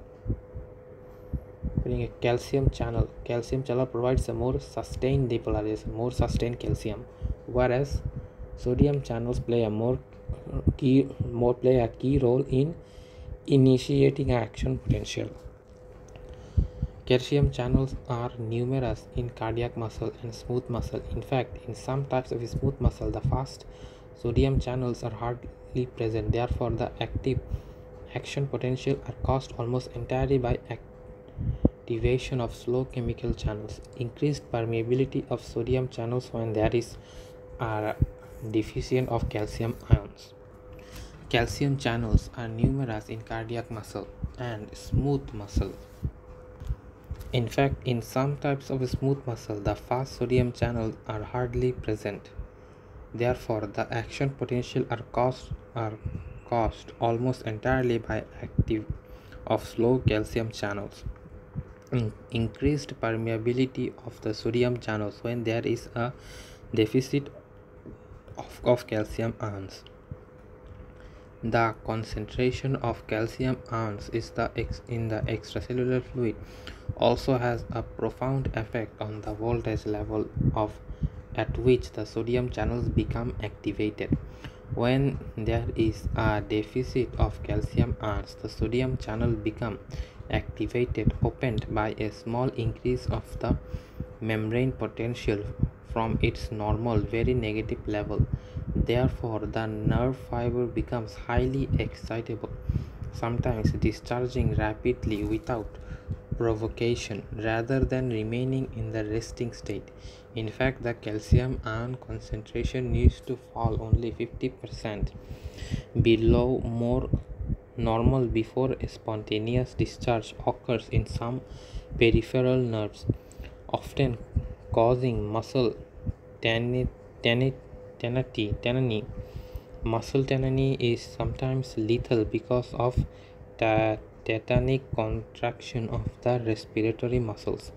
The probable way in which calcium ions affect the sodium channels is follows. These ions appear to build the exterior surface of the sodium channel protein. The positive charges of these calcium ions in turn alter the electrical state of sodium channel protein, thus altering the voltage level required to open the sodium gate. Initiation of the action potential. Thus far, we have explained the changing sodium and potassium permeability of the membrane as well as the development of the action potential, but we have not explained what initiates the action potential. A positive feedback cycle opens the sodium channels. As long as the membrane of the nerve fiber remains undisturbed, no action potential occurs in the normal nerve. However, if any event causes enough initial to rise in the membrane potential from minus 70 millivolts towards the zero level, the rising voltage will cause many voltage gated sodium channels to begin opening. This occurrence allows for the rapid inflow of sodium ions, which causes a further rise in the membrane potential, thus opening still more voltage gated sodium channels and allowing more streaming of sodium ions to the interior of the fiber. This process is a positive feedback cycle that, once the feedback is strong enough, continues until the voltage gated sodium channels have become activated open. Then, within another fraction of a millisecond, the rising membrane potential causes closure of the sodium channels and opening of potassium channels, and the action potential soon terminates. Initiation of the action potential occurs only after the threshold potential is reached. An action potential will not occur until the initial rise in membrane potential is great enough to increase the positive feedback described in the preceding paragraph. This occurs when the number of sodium ions enters the fiber is greater than the number of potassium ions leaving the fiber. A sudden rise in the membrane potential of 50 to 30 millivolts is usually required. Therefore, a sudden increase in the membrane potential is a large nerve fiber from minus 70 millivolts up to about minus 55 millivolts usually causes the explosive development of the action potential. This level of minus 55 millivolts is said to be the threshold for stimulation. Propagation of the action potential. In the preceding paragraph, we discussed the action potential as though it occurs at one spot on the membrane. However, an action potential elicited at any on point on the excitable membrane usually exceeds adjacent portions of the membrane, resulting in propagation of the action potential along the membrane. This mechanism is demonstrated in Figure 5.11. Figure 5.11a shows a normal resting nerve fiber, and Figure 5.11b shows a nerve fiber that has been excited in its mid portion, which suddenly develops increased permeability to sodium. The arrow shows a local circuit of current flow from the depolarized areas of the membrane to the adjacent resting membrane areas. That is, positive electric charges are carried by the inward diffusion sodium ions through the depolarized membrane and then for several millimeters in both directions along the core of the axon. These positive charges increase the voltage of a distance of 1 to 3 millimeters inside the large myelin fiber to above the threshold voltage value for initiating an action potential. Therefore, the sodium channels in these new areas immediately open as shown in Figure 5.11c and d, and the explosive action potential spreads. This newly depolarized area produce still more local circuits of current flow further along the membrane, causing progressively more and more depolarization. Thus, the depolarized action process travel along the entire length of the fiber. This transmission of depolarization process along a nerve or a muscle fiber is called nervo or muscle impulse. Direction of propagation. As demonstrated in Figure 5.11, an excitable membrane has no single direction of propagation, but the action potential travels in all directions away from the stimulus, even along all branches of a nerve fiber, until the entire membrane has become depolarized. All or nothing principle. Once an action potential has been elicited at any point on the membrane of a normal fiber, the depolarized process travels over the entire membrane if conditions are right, but it does not travel at all if conditions are not right. This principle is called the all or nothing principle, and it applies to all normal excitable tissue. Occasionally, the action potential reaches a point on the membrane at which it does not generate sufficient voltage to stimulate the next area of the membrane. When this situation occurs, the spread of depolarization stops. Therefore, the continued propagation of an impulse to occur, the ratio of action potential to threshold for excitation must at all times be greater than 1. This greater than 1 requirement is called the safety factor for propagation. De-establishing sodium and potassium ion gradient after action potential are complex importance of energy metabolism. Transmission of each action potential along a nerve fiber slightly reduces the concentration difference of sodium and potassium inside and outside the membrane, because sodium ions diffuse to the inside during depolarization and potassium ions diffuse to the outside during repolarization. For a single action potential, this effect is so minute that it cannot be measured. Indeed, 100,000 of 50 million impulses can be transmitted by large nerve fibers before the concentration difference reaches the point the action potential conduction ceases. Within time, however, it becomes necessary to re-establish the sodium and potassium membrane concentration differences, which is achieved by action of the sodium and potassium pump in the same way as described previously for the original establishment of the resting potential. It is sodium ions that have diffused in the interior of the cell during action potential must be returned to their original state by calcium or potassium pump. Because of this pump requires energy to operation, this recharging of the nerve fiber is action metabolic process using energy derived from the adenosine triphosphate ATP. Energy system of the cell. Figure 5.8 shows the nerve fiber produced increased heat during recharging, which is a measure of energy expenditure, which then the nerve impulse frequency increases. In a special feature of the sodium calcium pump is that its degree of activity is strongly stimulated when excess sodium ion accumulate inside the cell membrane. In fact, the pumping activity increases approximately in proportion to the third power of this intracellular sodium concentration.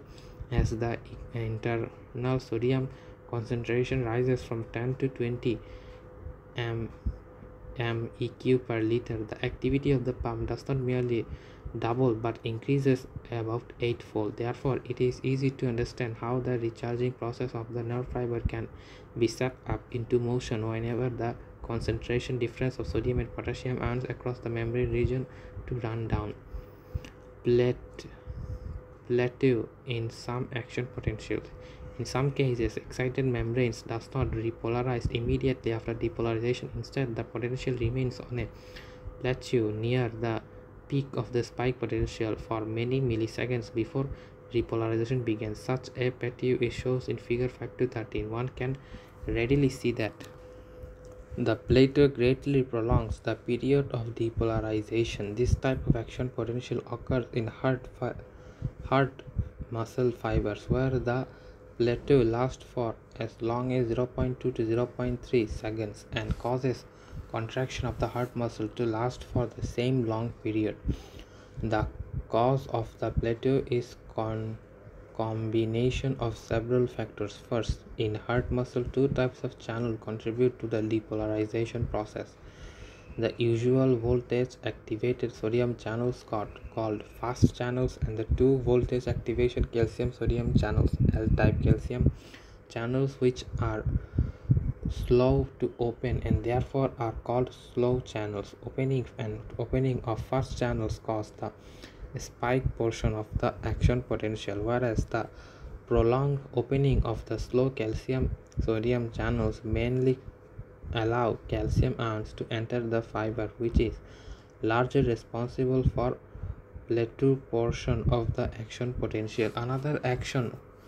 Another factor may be partly responsible for the plateau in the voltages. Gathered potassium channels are slower to open in the usual, often not opening much until the end of plateau. This factor delays the return of the membrane potential towards the normal negative value of -70 millivolts. The plateau ends when the calcium sodium channels close and permeability of potassium ions increase. Rhythmicity of some excitable tissue.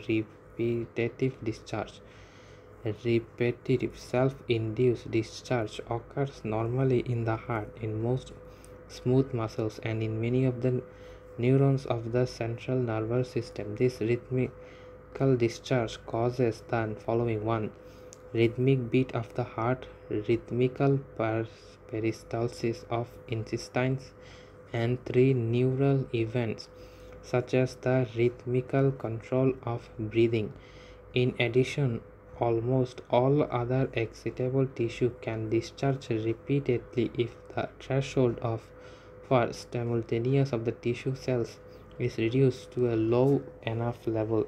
For example, even large nerve fibers and skeletal muscle fibers, which normally are highly stable, discharge and repeatedly when they are placed in a solution that contains the drug veratridine, which activates sodium ion channels, or when the calcium ions concentration decreases below a certain value, which increases the sodium permeability of the membrane.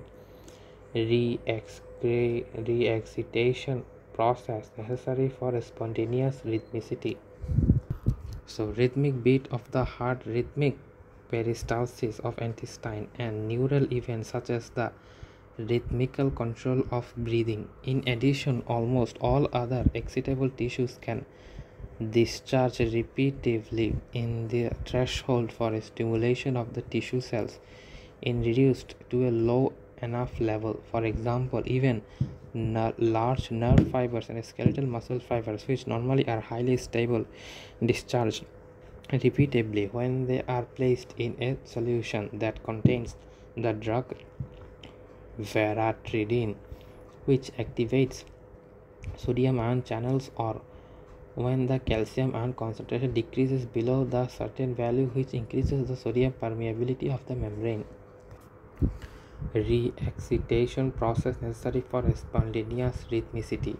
For spontaneous rhythmicity to occur, the membrane, even the neutral state, must be permeable enough to sodium ions or to calcium and sodium ions through the slow chemical sodium channels to allow into metic membrane depolarization. Thus, figure 5 to 14 shows the resting membrane potential in the rhythmic control center of the heart is only -60 to -70 millivolts, which is not enough negative voltage to keep the sodium and the calcium channels totally closed. Therefore, the following sequence occurs. Some sodium and calcium ions flow inward. This activity increases the membrane voltage in the positive direction, which further increases membrane permeability. Still more ions flow inward, and the permeability increases more, and so on until an action potential is generated. Then at the end of the action potential, the membrane repolarizes. After another delay of milliseconds or seconds, spontaneous excitability causes repolarization again, and a new action potential occurs spontaneously. This cycle continues over and over, causing self-induced rhythmical excitation of the excitable tissue. Why does the membrane of the heart control center not depolarize immediately after it has become repolarized, rather than delaying for nearly 1 second before one set of the next action potential? The answer can be found by observing the curve labeled potassium conductance. In figure 5 to 14, this curve shows that towards the end of each action potential, the continuing for a short period, therefore the membrane becomes more permeable to potassium ions. The increased outflow of potassium ions carries tremendous number of positive charges to the outside of the membrane, leaving considerably more negativity inside the fiber than would otherwise occur. This continues for nearly 1 second after the preceding action potential is over, thus drawing the membrane potential nearing to the potassium Nernst potential. This state, called hyperpolarization, is known in figure 5 to 14. As long as the state exists, self-re-excitation will not occur. However, the increased potassium conductance and the state of hyperpolarization gradually disappears, as shown after each action potential is completed in the figure, thereby again allowing the membrane potential to increase up to the threshold for excitation. Then suddenly a new action potential results, and the process occurs again and again. Special characteristics of signal transmission in nerve trunks.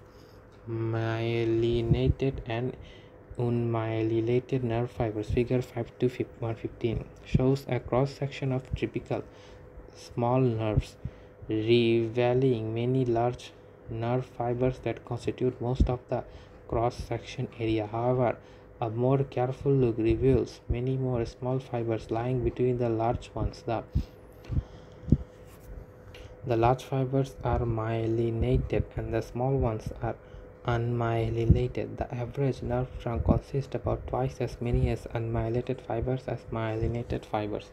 Figure 5 to 16 illustrates schematically the fractures of a typical myelin fiber. The center core of the fiber is axon, and the membrane of the axon is the membrane that actually conducts the action potential. The action is filled in its center with exoplasm, which is a viscid intracellular fluid. Surrounding the axon is a myelin sheath that is often much thicker than axon itself, about once every 1 to 3 millimeter along the length of the myelin sheath is a node of Ranvier. The myelin sheath is deposited around the axon by Schwann cells in the following manner. The membrane of a Schwann cell must first envelops the axon. The Schwann cell then rotates around the axon many times, laying down multiple layers of a Schwann cell membrane containing the lipid substance sphingomyelin. This substance is an excellent electrical insulator that decreases ion flow through the membrane about 5,000 fold. At the junction between each two successive Schwann cells along the axon, a small uninsulated area only 2 to 3 micrometers in length remains, where ions can still flow and with ease through the axon membrane between the extracellular fluid and intercellular fluid inside the axon. This area is called the node of Ranvier. Saltatory conduction in myelinated fibers from node to node. Even though almost no ions can flow through the thick myelin sheath of the myelinated nerves, they can flow with ease through the nodes of Ranvier. Therefore, action potential occur only at the nodes, yet the action potential are conduced from nodes to node by saltatory conduction, as shown in figure 5 to 17. That is, electrical current flow through the surrounding extracellular fluid occurs in myelin sheath as well as through the exoplasm inside the axon from node to node, exclating successive nodes one to another. Thus, the nerve impulses jump along the fiber, which is the origin of the term saltatory. Saltatory conduction is of value for two reasons. Thus, the nerve impulses jumps along the fiber, which is the origin of the term saltatory. First, by causing the depolarization process to jump along the intervals along the axis of the nerve fiber. This mechanism increases to velocity of nerve transmissions in myelin fibers as much as 5 to 50 fold. Figure 5 to 16. Function of the Schwann cell to insulate nerve fibers. A. Wrapping of a Schwann cell membrane around a large axon to form a myelin sheath of the myelin nerve fiber. B. Partial wrapping of the membrane and cytoplasm of a Schwann cell around the multiple unmyelinated nerve fibers, shown in B. Second, saltatory conduction conserves energy for the axon because only the node depolarize, allowing perhaps 100 times less loss of ions that would otherwise be necessary, and therefore requiring much less energy expenditure for re-establishing the sodium and ion concentration difference across the membrane after a series of nerve impulses. The excellent insulation afforded by the myelin membrane and the 50-fold decrease in inherent capacitance also allows repolarization to occur with little transfer of ions. Velocity of ion conduction in nerve fibers. The velocity of action potential conduction in nerve fibers varies from as little as 0.25 milliseconds in small unmyelinated fibers to as much as 100 milliseconds, more than the length of a football field, in 1 second in large myelinated fibers. Excitation, the process of eliciting the action potential. Basically, any factor that causes sodium ions to begin to diffuse inward through the membrane is sufficient number can set off automatic regenerative opening of the sodium channels. This automatic regenerative opening can result from mechanical disturbance of the cell membrane, chemical fibers on the membrane, or passage of electricity through the membrane. All these approaches are used at different points in the body to elicit nerves or muscles. Action potential mechanism: pressure to exit sensory nerve endings in the skin, chemical neurotransmitters to transmit signals from one neuron to the next to the brain, the electrical current to transmit signals between successive muscle cells in heart and intestine, excitation of a nerve fiber by a negatively charged metal electrode. The usual means for exciting a nerve or a muscle in the experimental laboratory is to apply electricity to the nerve or muscle surface through two small electrodes, one of which is negatively charged and the other positively charged. When electricity is applied in this manner, the excitability membrane becomes stimulated in the negative electrode. Remember that the action potential is initiated by the opening of the voltage gated sodium channels. Furthermore, these channels are opened by a decrease in the normal resting electrical voltage across the membrane. That is, negative current from the electrode decreases the voltage of the outside of the membrane to a negative value nearer to the voltage of the negative potential inside the fiber. The effect decreases the electrical voltage across the membrane and allows the sodium channels to open, resulting in an action potential.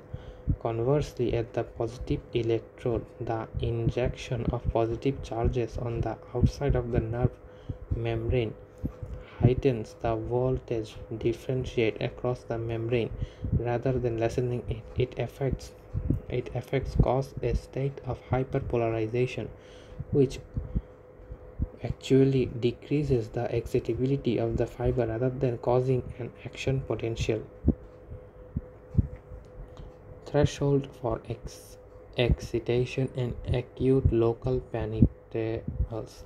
A weak negative electrical stimulus may be able to excite a fiber. However, when the voltage of the stimulus is increased, there comes a point at which excitation does not take place. Figure 5 to 11 shows the effect of successively applied stimuli of progressing strength. A weak stimulus at point A causes the membrane potential to charge from -70 to -65 millivolts, but this charge is not sufficient for the automatic regenerative progress of the action potential to develop. At point B, the simultaneous stimulus is greater, but the intensity is still not enough. The stimulus does, however, disturb the membrane potential locally for as long as 1 millisecond or more. Both for this weak stimuli, this local potential changes are called acute local potentials, and when they fail to elicit an action potential, they are caused acute subthreshold potentials. At point C in figure 5 to 8, the stimulus is even stronger. Now the local potential may barely reach the threshold level required to elicit an action potential, but this occurs only after a short latent period. At point D, the stimulus is still stronger, and acute local potential is also stronger, and the action potential occurs after loss of a latent period. Thus, this figure shows even and weak stimulus causes a local potential charge to the membrane, but the intensity of the local potential must rise to a threshold level before the action potential is set off. Refractory period after an action potential, during which a new stimulus can be elicited. A new action potential cannot occur in an excitable fiber as long as the membrane is still depolarized from the preceding action potential. The reason for this restriction is that shortly after the action potential is initiated, the sodium channels or calcium channels or both become inactivated or No amount of excitatory signals applied to these channels at this point will open the inactivated gates. The only condition that will allow them to reopen is for the membrane potential to return to the nearest to the original resting membrane potential level. Figure 5 to 18. Effects of a stimuli of increasing voltage to elicit an action potential. Note that the development of acute threshold potential when the stimuli are below the threshold value requires for eli- eliciting an action potential. Then within another small fraction of a second, the inactivation gate of the channels open and a new action potential can be initiated. The period during which a second action potential can be elicited even with a strong stimulus is called the absolute refractory period. This period for large myelinated nerve fiber is about 200 and 500 seconds. Therefore, one can readily calculate that such a fiber can transmit a maximum of about 200 and 500 impulses per second. Inhibition of excitability stabilizer and local anesthetics. In contrast to the 5 factors that increase nerve excitability, membrane stabilizing factors can decrease excitability. For example, a high extracellular fluid calcium ion concentration decreases membrane permeability to sodium ions and simultaneously reduces excitability. Therefore, calcium ions are said to be what is called a stabilizer. Local anesthetics. Among the most important stabilizers are the many substances used clinically as local anesthetics, including procaine and tetracaine. Local anesthetics. Among the most important stabilizers are many stabilizers used clinically as local anesthetics, including procaine and tetracaine. Most of these agents act directly on the activation gates of sodium channels, making it much more difficult for these gates to open and thereby reducing membrane excitability. When excitability has been reduced to low, that the ratio of action potential strength is excitability threshold called the safety factor is reduced to below 1.0. Nerve impulses fail to pass through the anesthetized nerves. Muscle. About 40% of the body is skeletal muscle and perhaps another 10% of smooth and cardiac muscle. Some of the same basic principle of the contraction apply to all these muscle types. In this chapter, we mainly consider skeletal muscle function. The specialized function of smooth muscle are discussed in chapter 8. Cardiac muscle is discussed in chapter 9. Physiological anatomy of skeletal muscle. Figure 6.1 shows the skeletal muscles are composed of numerous fibers ranging from 10 to 80 micrometers in diameter. Each of these fibers is made up of successively smaller subunits, also shown in figure 6 and 9, described in subsequent paragraphs. In most skeletal muscle, each fiber extends the entire length of the muscle, except for about 2% of fibers. Each fiber is usually innervated by only one nerve ending located near the middle of the fiber. Sarcolemma is the thin membrane enclosing the skeletal muscle fiber. The sarcolemma consists of a true cell membrane called the Sarcolemma is a thin membrane enclosing a skeletal muscle fiber. The sarcolemma consists of a true cell membrane called the plasma membrane and outer coat made up of a thin layer of a polysaccharide material that contains numerous thin collagen fibers. At each end of the muscle fiber, this surface layer of the sarcolemma fuses with a tendon fiber. The tendon fibers collect into bundles to form the muscle tendons that then contact the muscle of the bones. Myofibrils. Myofibrils are composed of actin and myosin filaments. Each muscle fiber contains several hundred of it is trigonometric.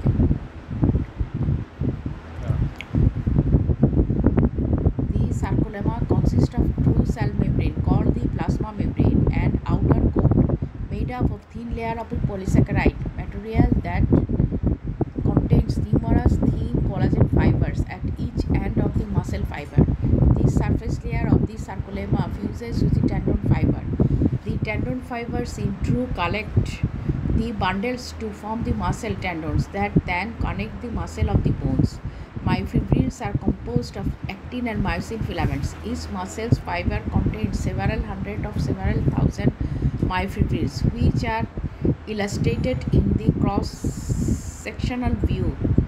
Figure 6. Each myofibril is composed of about 1,500 adjacent myosin filaments and 3,000 actin filaments, which are large polymerase protein molecules that are responsible for the muscle contraction. These filaments can be seen in longitudinal view in the electron microgram of the figure 6 to 8 are represented diametrically in the figure 6 to 1. The thick filaments in the diagram are myosin and the thin filaments are actin. Note figure that the myosin and actin filaments partially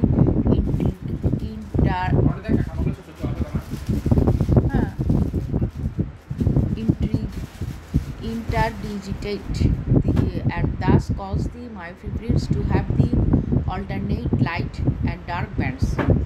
কোনগুলা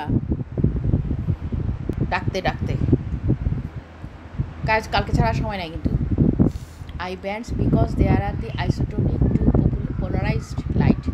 Dark bands contain myosin filaments as well as ends of the actin filaments where they overlap the myosin and are called A bands because they are androtropic to polarized light.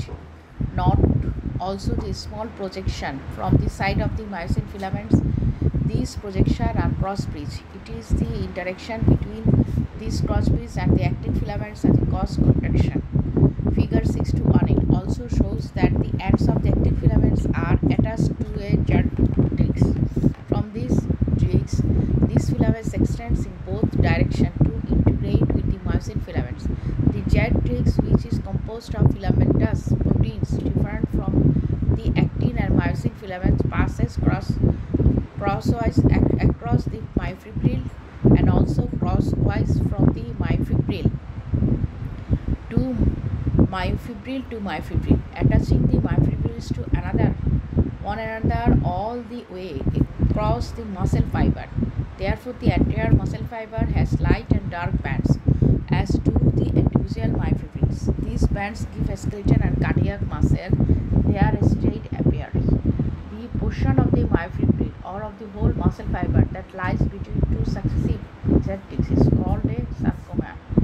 When the muscle fiber is contracted as shown as the bottom, figure 6 to 5, the length of the sarcolemma is about 2 micrometers.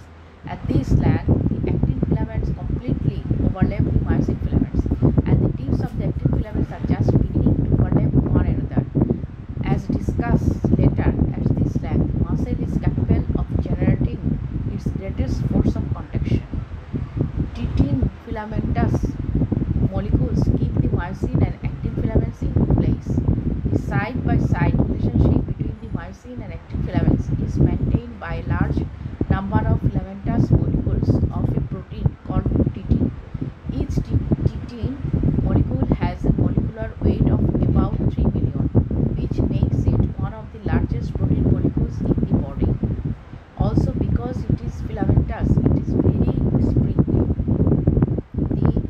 The springy titin molecules act as a framework that holds the myosin and actin filaments in place so that the contractile machinery of the sarcomere will work. One end of the titin molecule is elastic and is attached to the Z-disc. Actin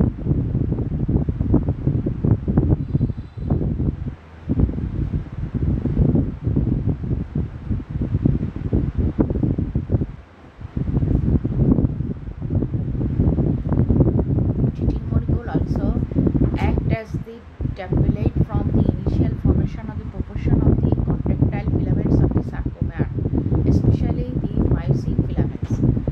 Sarcoplasm is the intracellular fluid between myofibrils. Many myofibrils are suspended side by side in each muscle fiber. The space between the myofibrils are filled with intracellular fluid called the sarcoplasm, containing large quantities of potassium, magnesium, phosphate, plus multiple protein enzyme. Also, percentages are tremendous numbers of the mitochondria that lie parallel to the myofibrils. These mitochondria supply the contracting myofibrils with large amount of energy in the form of adenosine triphosphate formed by the mitochondria. Sarcoplasma reticulum is a specialized endoplasmic reticulum of skeletal muscle. Also in the sarcoplasm cytoplasm surrounding the myofibrils of each muscle.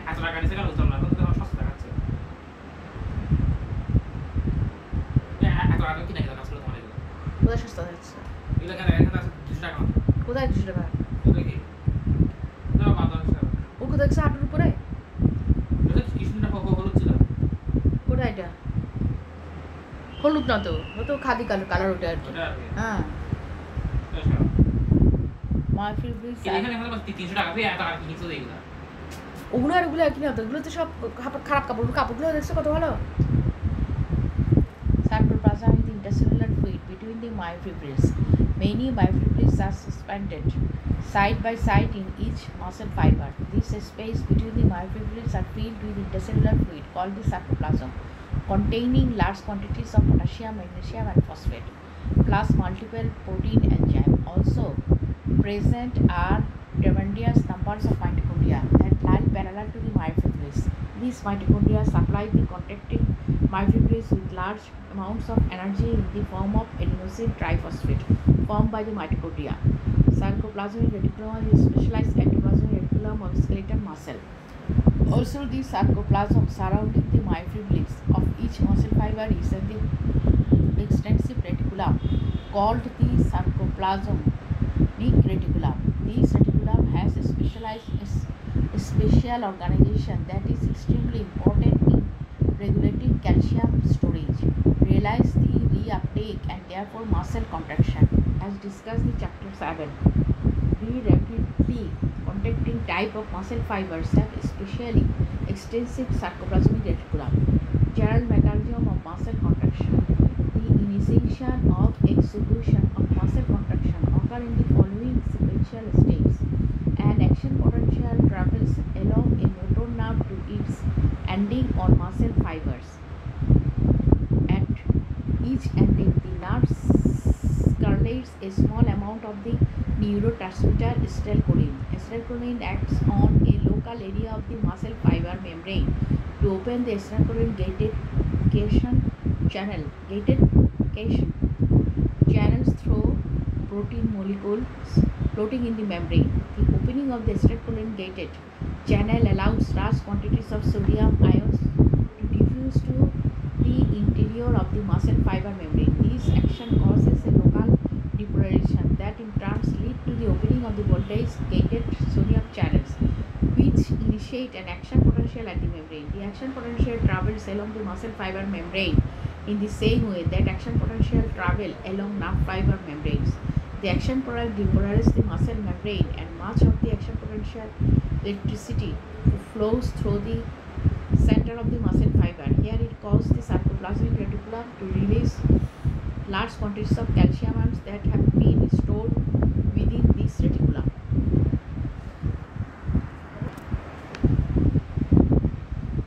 General mechanism of muscle contraction. The initiation of execution of muscle contraction occur in the following sequential steps. An action potential travels along a motor nerve to its ending on muscle fibers. At each ending, the nerve secretes a small amount of the neurotransmitter acetylcholine.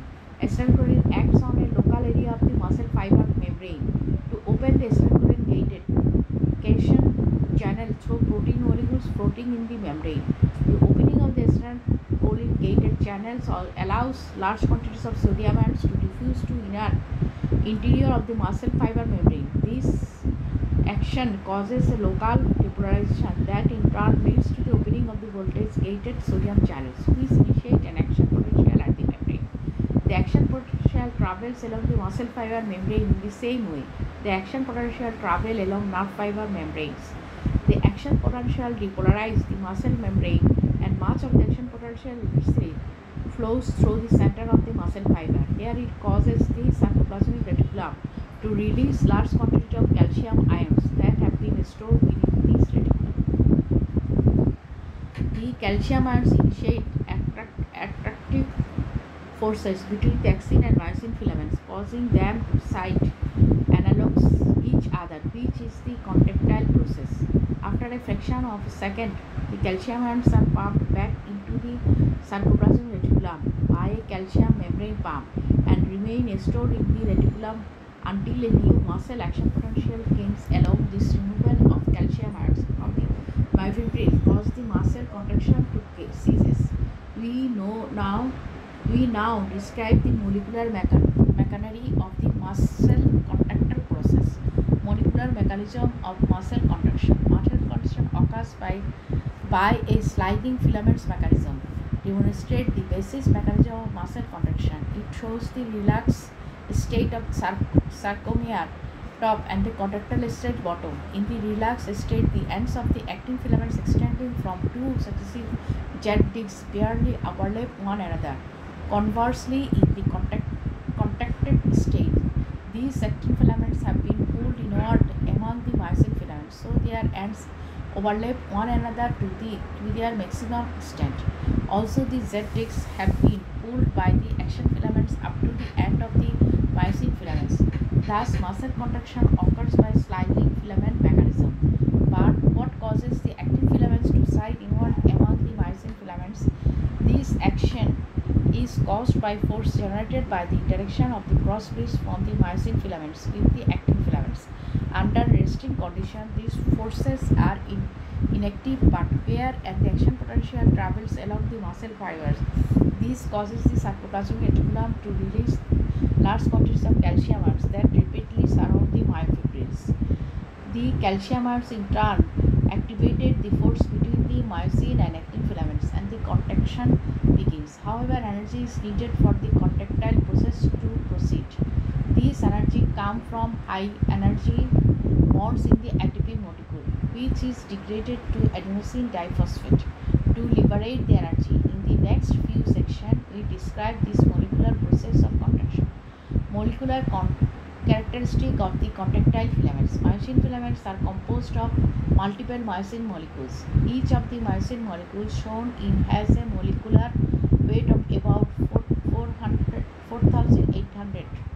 Shows the organization of many molecules to form the myosin filaments, as well as the interaction of these filaments on one side with the ends of the two actin filaments. The myosin molecule is composed of 6 polypeptide chains, 2 heavy chains each with a molecular weight of about 2,000 and 4 light chains with molecular weights of about 20,000 each. The 2 heavy chains wrap spirally around each other to form a double helix, which is called the tail of myosin molecule.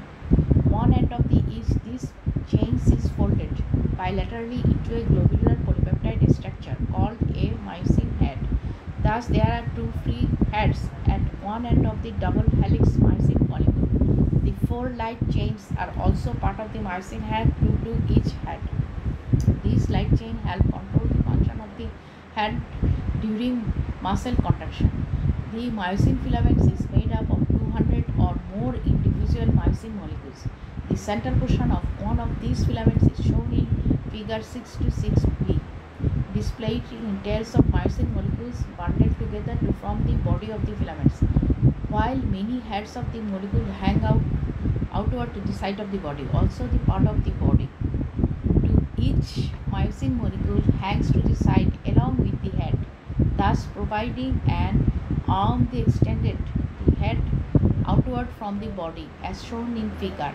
The protruding arms and head together are called the cross bridge. Each cross bridge is flexible at 2 points called the hinge, one where the arms leaves the body of the myosin filaments and other where the head attached to the arm. The hinge arms allow to the heads either to be extended for outward from the body and of the myosin filaments or brought close to the body. The his hand in turn participate in the contraction process as discussed in the following section. The total length of the each myosin filament is uniform, also exactly 1.6 micrometers. Note, however, that there are no cross bridge heads in the center of the myosin filaments for a distance of about 0.2 micrometers because the hinge arms extended away from the center. Now, to complete the picture, the myosin filament is twisted so that the each successive pair of cross bridge is axially displaced from the previous pair by 120 degrees. This twisting ensures that the cross bridge extends in all directions around the filaments. Adenosine triphosphate actively to the myosin head. Another feature of the myosin head that is essential for muscle contraction is that its function is the adenosine triphosphate enzyme. As explained later, this properly allowed the head of the cleave ATP and use the energy derived from the ATPase highly energy phosphate bond to energize the conduction process. Actin filaments are composed to actin, tropomyosin and troponin. The backbone of the actin filaments is a double stranded F fraction protein molecule represented by the two lighter colored strands. The two strands are wound in a helix in the same manner as the myosin molecule. Each strand of the double F-actin helix is composed of polymerized G-actin molecules, each having a molecular weight of about 42,000. Attached to each one of the G-actin molecules is one molecule of ADP. These ADP molecules are believed to be the active sites on the actin filaments with which the cross bridge of the myosin filaments interacts to cause muscle contraction. The active sites on the two F-actin strands of the double helix are staggered, giving one active site on the overall actin filaments about every 2.7 nanometers. Each actin filament is about 1 micrometer long. The bases of the actin filaments are inserted strongly into the Z-discs. The end of the filaments protruded in both directions to lie the space between the myosin molecules as shown as figure 6 to 5.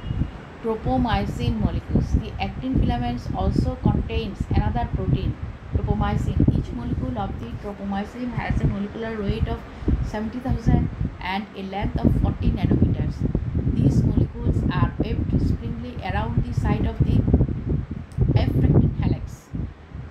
In the resting state, the tropomyosin molecules lie on top of the active site of the actin strands so that attraction cannot occur between the actin and myosin filaments to cause the contraction. Contraction occurs only when an appropriate signals causes a conformation change in tropomyosin that uncovers active sites on the actin molecules and initiate contraction as explained later.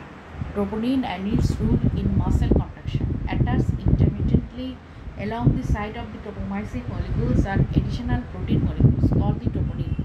These protein molecules are actually complexes of their loosely bound protein subunits. Each of these plays a specific role in controlling muscle contraction. One of the subunits, troponin 1, has a strong affinity for actin, and another troponin 3 for a tropomyosin, and a third troponin C for calcium ions. The complex is believed to attach the tropomyosin to the actin. The strong affinity of the troponin of calcium ion is believed to initiate the contraction process as explained in next section. Interaction of one myosin filaments, two actin filaments and calcium ions to cause the contraction. Inhibition of the actin filament by the troponin or tropomyosin complex. A pure actin filaments without the presence of troponin tropomyosin complex but in the presence of magnesium ions and ATP binds in strongly with the heads of the myosin molecules. Then if the troponin or tropomyosin complex is added to the actin filaments, the binding between the myosin and actin does not take place.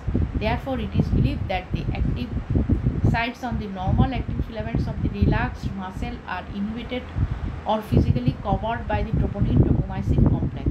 Consequently, Unfortunately, the sites cannot attach to the head of the myosin filament to cause its contraction. Before contraction can take place, the inhibitory effects of tropomyosin complex must itself be inhibited. Activation of the active filaments by the calcium ions. In the process of presence of large amount of calcium ions, the inhibitory effects of the tropomyosin on the actin filaments is itself inhibited. The mechanism that inhibits is not known, but one suggestion has been presented. When calcium ions combined with troponin C, each molecule of which can bind strongly with up to 4 calcium ions. The troponin complex then undergoes a conformational change that in same way tracks on the tropomyosin molecule and moves it deeper the group between the two actin strands. The action uncovers the active sites of the actin, thus allowing these activities sites to attack the myosin cross bridge heads and allow contraction to proceed. All through the mechanism is hypothetical. It emphasized that the normal relationship between the troponin and tropomyosin complex and actin is altered by calcium ions, producing a new condition that leads to contraction. Interaction of the activated actin filament. Interaction of the activated actin filament and the myosin cross bridges. The walk-along theory of contraction. The walk-along theory of contraction. As soon as the actin filament is activated by calcium ions, the heads of the cross bridges from the myosin filaments become attracted to the active sites of the actin filaments and initiates contractions. Although the precious manner in which this interaction between the cross bridges and actin causes contraction is still particularly theoretical. One hypothesis for which considerable evidence exists is the walk-alone or ratchet theory of contraction. Figures 6 to 8 demonstrates the postulated walk-alone mechanism for contraction. The figure shows the head of two cross bridges attaching to the disengaging from. When a head attaches to an active site, this attachment simultaneously causes profound changes in the intermolecular forces between the head and the arm of its cross bridge. The new alignment of forces causes the head to tilt towards the arm and drag the actin filament along with it. The new alignment of forces causes the hand to tilt towards the arm and drag the action filament along with it.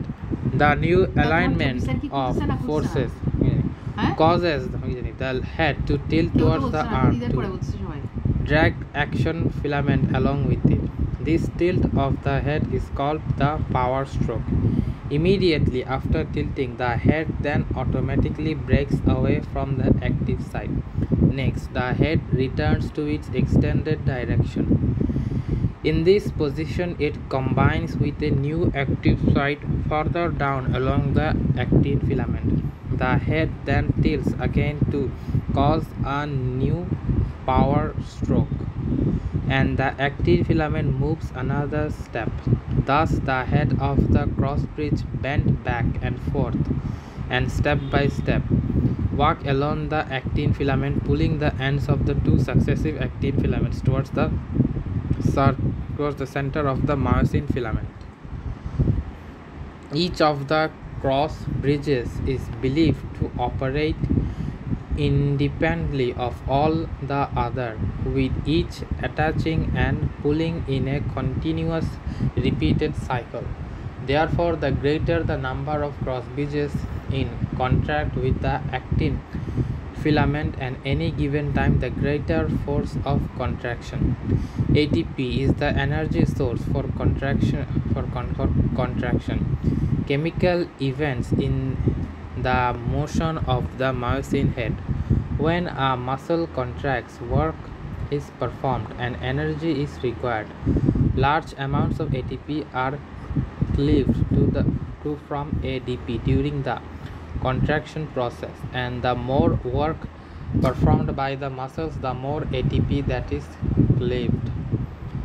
This phenomenon is called the fan effect. The following sequence of events is believed to be the means whereby this action occurs. Before contraction begins, the head of the cross bridges head immediately cleaves the ATP but leaves the cleavage products, ADP plus phosphate ions, bound to the head. In this state, the conformation of the head is such that it extends perpendicularly towards the actin filament but is not yet attached to the actin. When the troponin-tropomyosin complex binds with calcium ions,